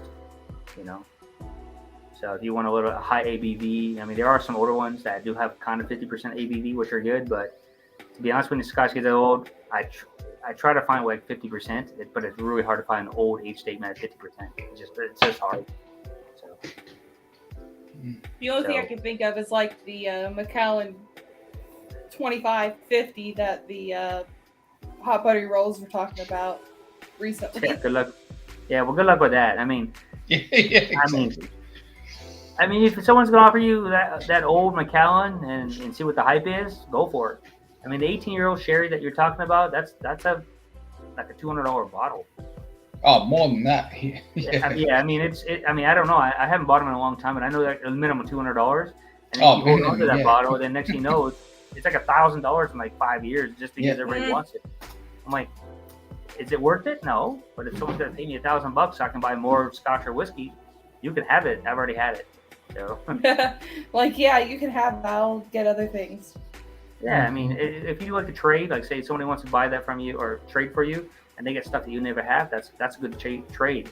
If you're selling it, it's kind of weak, but if you're gonna trade for trade, tit for tat, you might be able to get 3 good bottles for that one you're getting rid of, and you have to do the price comparison too. Like a George C. Stagg Jr., I can't get those. I've never had one, but I can get George C. Staggs. Yeah. So it's like I can get the premier, antique collection, but I can't get George C. Staggs. I've never had one. I had senior. Okay. Just man, I get it all the way down here. Macallan M. Okay, Macallan M. Yeah, that's like a $750 to $900 bottle, depending where you're at. And of course, US might tax the hell out of you, but $750 to $900. Okay, so Jim says it's $360 at Total Wines. Yeah, I know it's expensive now. They've raised the price all to that. Yeah. So okay, go ahead. He's like, they are all hitters. You can you can choose any of them that's there because they are all amazing. Oh yeah, I mean, the collection is good. Whoever's collection that is real good. I mean, I'm not a Johnny Walker fan, but that doesn't mean it's a bad product. So, I mean, I don't want to point you away from that, but that's more available where most people have that in their collection of Johnny Walker stuff. Majority of that stuff. I would go for stuff that you just can't get. All right, I had said that I was going to go until 2:45, but we got into this amazing conversation. I do appreciate you guys. That was the problem. Yeah, it was a collection. 65, and I didn't even say all of them. Yeah. Yeah, I mean, if you write it down, but definitely a Springbank. That would be number 1. Anything else? Go through the list and pick what you want, but I definitely would say Springbank. Springbank is your absolute top pick. What about you, Simon? Springbank. What were the choices? Well, she had Glendronach on there, Lefroy, Artbeg. Artbeg. Talister. Benreich. Yeah. Yeah, Springbank, I reckon. I mean, be warned, Springbank, it does have that funk to it, which, I mean, I love, but yeah, it's. That's why I said just pick one of those. I mean, you can't be wrong with any of them. So I would say Yeah, the older exactly. age setting would be better, but you know what? Pick one that you feel that you might want to try. That go for it. Yeah, the And then- Taiwanese one I'm super into. Like I mean, Yeah. I don't know if I'm into it, but like I am into solos? trying it. Yeah. Yeah, why not? That sounds like a good plan. Why not? It's Taiwanese. Then you see what the big hype is. It's hard to get. So yeah, I'd Yeah, go for definitely. that. Yeah, Those yeah. two right there off the bat, and then I will go through the list and just pick up what you want. Just if it sounds like a cool name, pick it out too. You never know. Because that's what some people do. Like I did. I found labels. Like, wow, that's a cool label. Doesn't mean it's any good, but caught my attention. Oh yeah, there are some labels that I've seen that are just absolute gorgeous. Like just the tube being a piece of art, I would pay like $100. Like it would, like there are some of them that are just gorgeous. Like this one right here is pretty cool.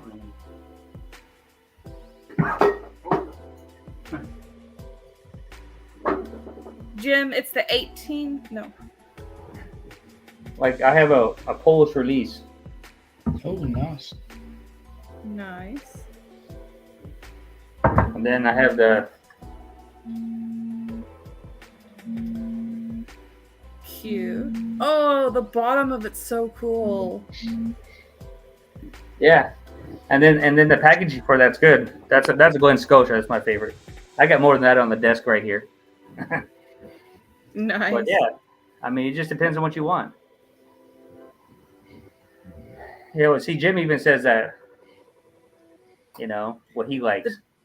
The Ben Reich is a No, not 20-year-old. the Ben Wright. The other one, Cavallo. Or I can't even. Cavallo? Cavalon. Cavalon, Yeah, Cavalon. Yep. All right.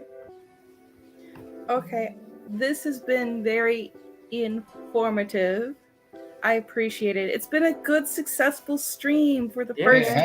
morning Just- time stream I've done. But just remember that anything in Scotch, everybody has a different profile. So Yeah. you might find something that you like that we hate, which is Mhm. okay. And Scotch has so much to offer, which you can get really lost in it. So just go out there, try it, and go for it. That's all I say. I mean, there's a lot of stuff I hate, Yeah. but I keep trying it. I've had two, and I Okay. haven't disliked either. So It's what it is. I mean, you'll get used to it. It takes time for Scotch. It's not like Yeah, you're gonna win. it Like my does. wife, Yeah, exactly. my wife hated Scotch probably for like 6 or 7 years, and then I opened up a bottle she never had, and it was peated and finish, and she literally drank half the bottle with me at a sitting. That's how good it was for her. But it took her like 5-6 years almost. So, and she tries it all the time. You go, no, that's not. Because she's a tequila wine drinker. So. All right. Well, if you want to go, go. I don't want you to stay on any longer than you are. So. Well, I was going Alright. to say, if But you you're guys going can to hang go, I mean, I might fire up a separate stream. I mean, if anyone's looking to join. I mean, I could Simon, I'll totally be like honest. watch, but I'm not feeling hosting anymore. I mean, for people in chat and that, I mean, if anyone wants to join, I mean, I could go on for a little bit. Let me go talk to my wife first. I can be on in like probably 10 minutes. All right, Yeah, so I'm gonna okay. hand off to Simon here at Whiskey of the Alright. West for anyone who is Okay, still yeah, wanting yeah. to watch. Take care and hope everything works out for you. Just Yeah. go through the list and get what you want and try something. Just try it. Can't be wrong. All right, All right. later. Cheers. yeah, Bye. cheers. Yeah, good stream, Sierra.